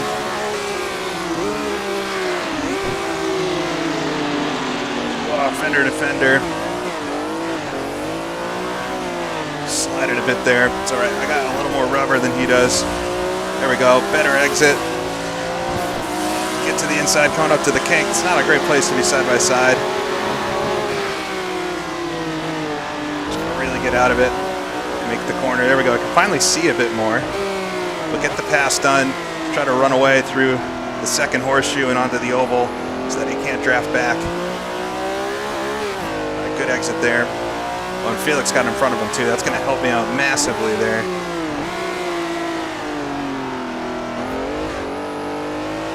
All right. That should be enough to stay in front of him, I think. Just try to get a couple good laps here. But back up to 10th. So I really didn't lose anything by trying a strategy. So I don't know. I probably should have trusted my math from before the race and done the purposeful two-stopper and maximized that, and maybe I could have had a shot at Gaston, but I think Gaston was just very quick today. Still a little bit to go, 11 minutes. You never know. Here comes Felix around the outside. Second place overall.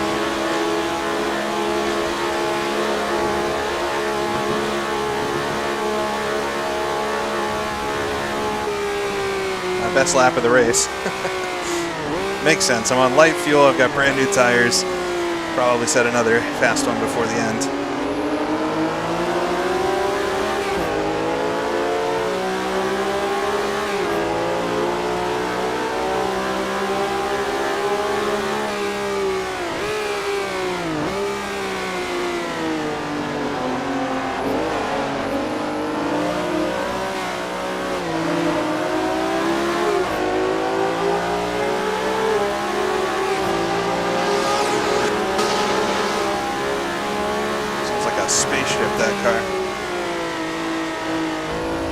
What did the Nissan have in it?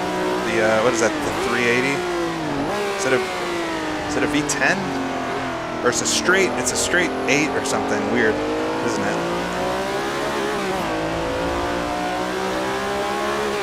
Yeah, this is a good lap. The track's got a lot of rubber on it. It's very, very grippy now, which makes sense. We've been racing at it for a couple hours. I'm gonna just smash my best ever lap here.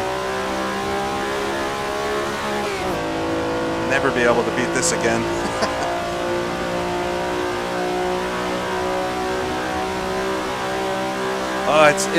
It's nice to drive without having to fuel save. It's painful fuel saving. I didn't do a very good job at it anyway.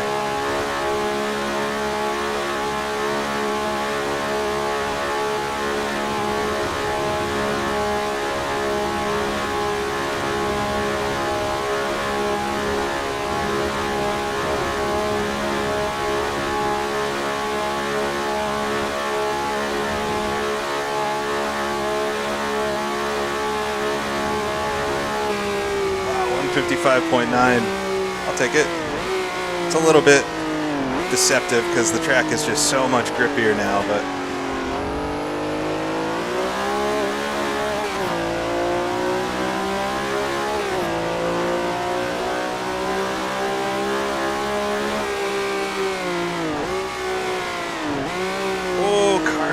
nails the barrier there into the first horseshoe.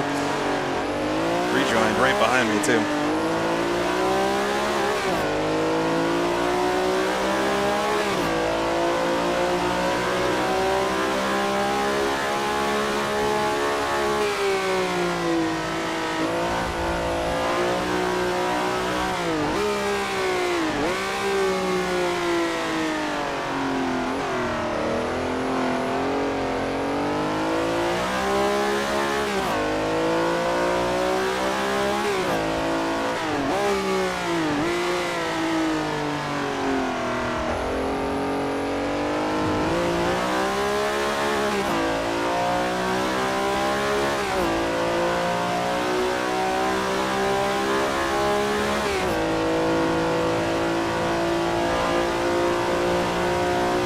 sun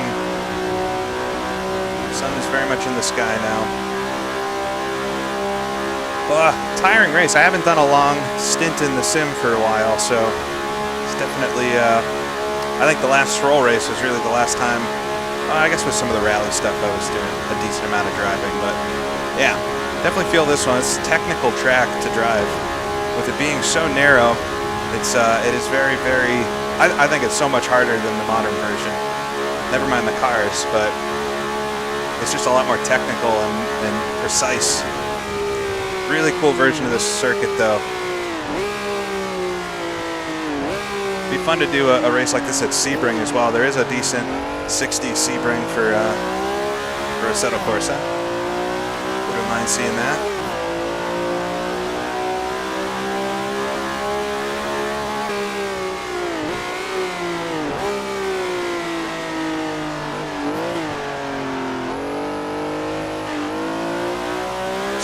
Grip. Crazy.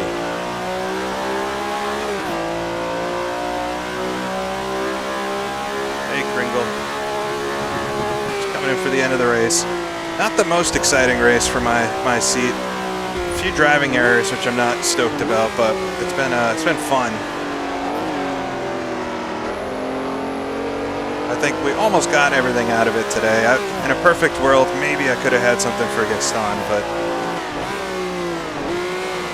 he's very quick, so I will take a top 10 here in this car.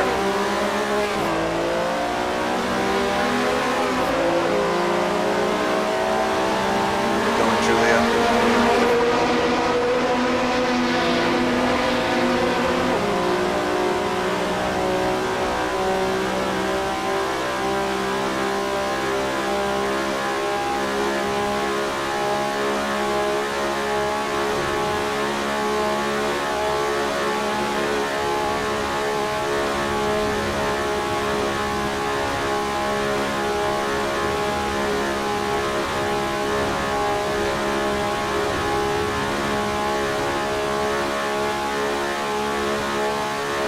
The high beams off, I guess, for the final 5 minutes.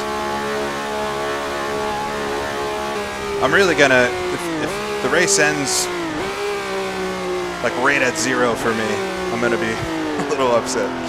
But we would have ended up in the same spot either way, I think. Potentially worse off if I ran out of fuel, so.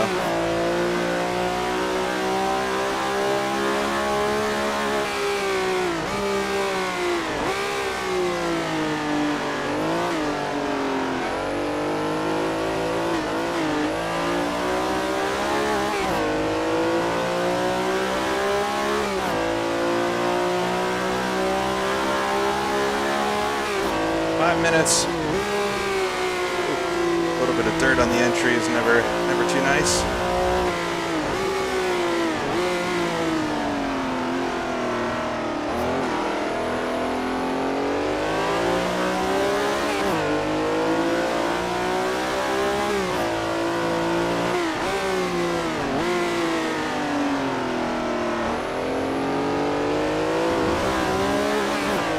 Right out to the wall. 35 seconds.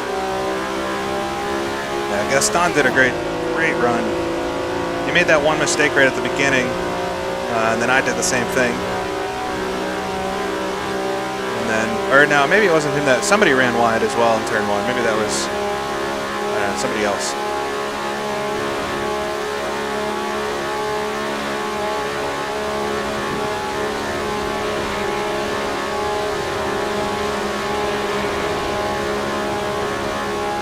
Crazy how much like the distance in races has changed over the years for sim racing. I remember when iRacing started doing their 2.4-hour races back in like 2010 or 2009 or something. That felt like the longest race of all time. It's a bit late on the brakes here. We'll just hit all the cones. There we go. I remember doing the first iRacing 2.4 Hours of Daytona, and it was like such a long race. And I guess there's so many long races now that are actual full-length races that this feels like a sprint. It's about the distance of a Grand Prix, so still a good length of a race and definitely fun to do more casually. You don't have to get a teammate and all that stuff, but And I'm 4/10 up on this lap so far. Yeah, it really depends on where the leader is as to how many laps there are to go. We just have to wait till I get the checkered flag.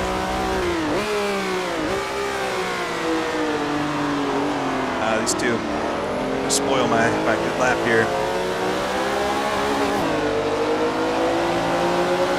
There's nowhere to go. I don't want to ruin their race.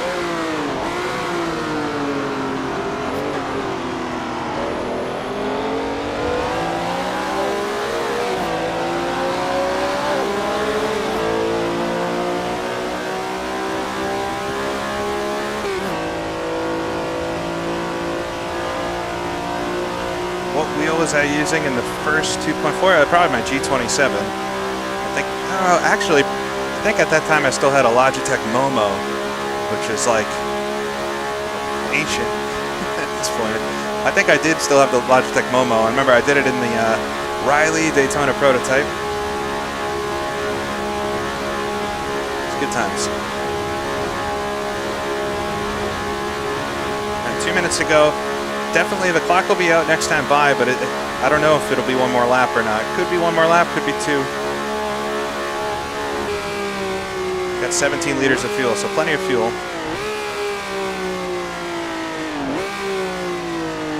Bunch of cars up on the road here. Maybe people running out of fuel.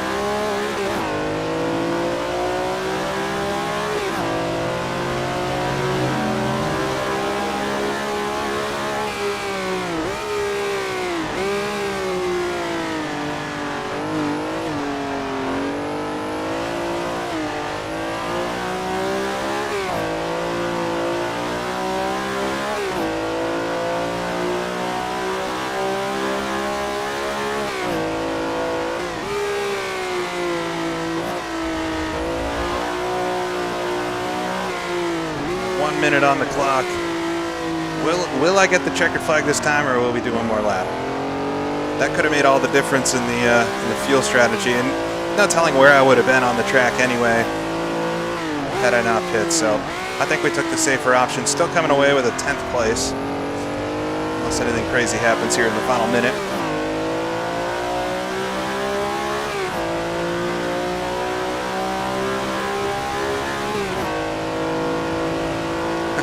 Logitech Momo first wheel, yeah. A lot of people had that one. It was nice because it had the sequential shifter built in, but it only rotated, I think, 200 and maybe 400 degrees, 300 degrees or something. It was very, very low rotation. But all the games back then, none of them had 900 degree support anyway. Low side. Ooh. Dino in front got a little squirrely there. All right, session over. Will we get the checkered flag here? You won't see it on the screen because it's up in the corner for me, but on my ultra wide. Come across the line though. No, one more lap. Just enjoy this final lap. It's finally fully daytime here at Daytona. Turn the lights off completely. There's the sun in our eyes. Very much morning, but we'll end the race here.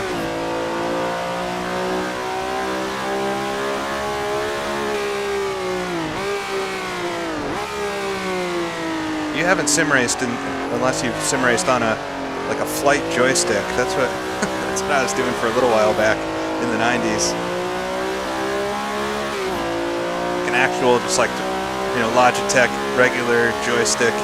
It was a lot better than using the keyboard, so that's what I used before that. And like gamepad controllers for the PC weren't really a thing. I mean, I'm sure they were a thing, but they didn't seem as common as they are these days. So that was like the best kind of joystick that I had for quite a while. Yeah, I think pitting was definitely the right choice. It worked out. Here's Frenick doing a nice slide.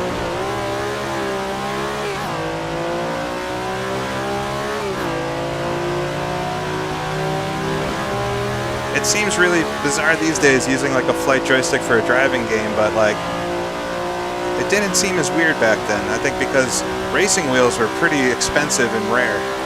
It's not like you could just, you could go buy a Thrustmaster wheel or something, but it was kind of a premium item that only real enthusiasts had. Yeah, felt very racy. I'm sure Gaston wasn't pushing very much at the end here and might have had old tires. We'll come around though, come to the line. 2.4 hours of Daytona in the classic cars. I had a lot of fun doing it. There it is, checker flag. Whoa. We'll have to see who won, but big props to everybody that finished.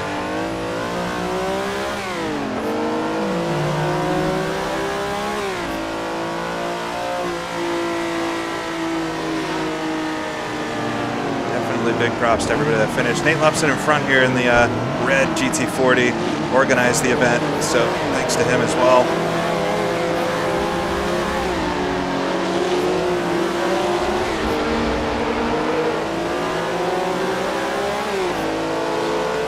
Try to do another drifter on the second horseshoe. Kind of fun.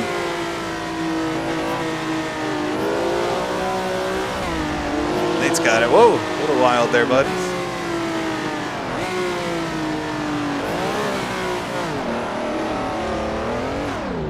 To decapitate anybody here at the end. I'm definitely tired. But a fun race. Go back to the pits here. Let's take a quick look before it disappears, because I think it does. We'll look at the results.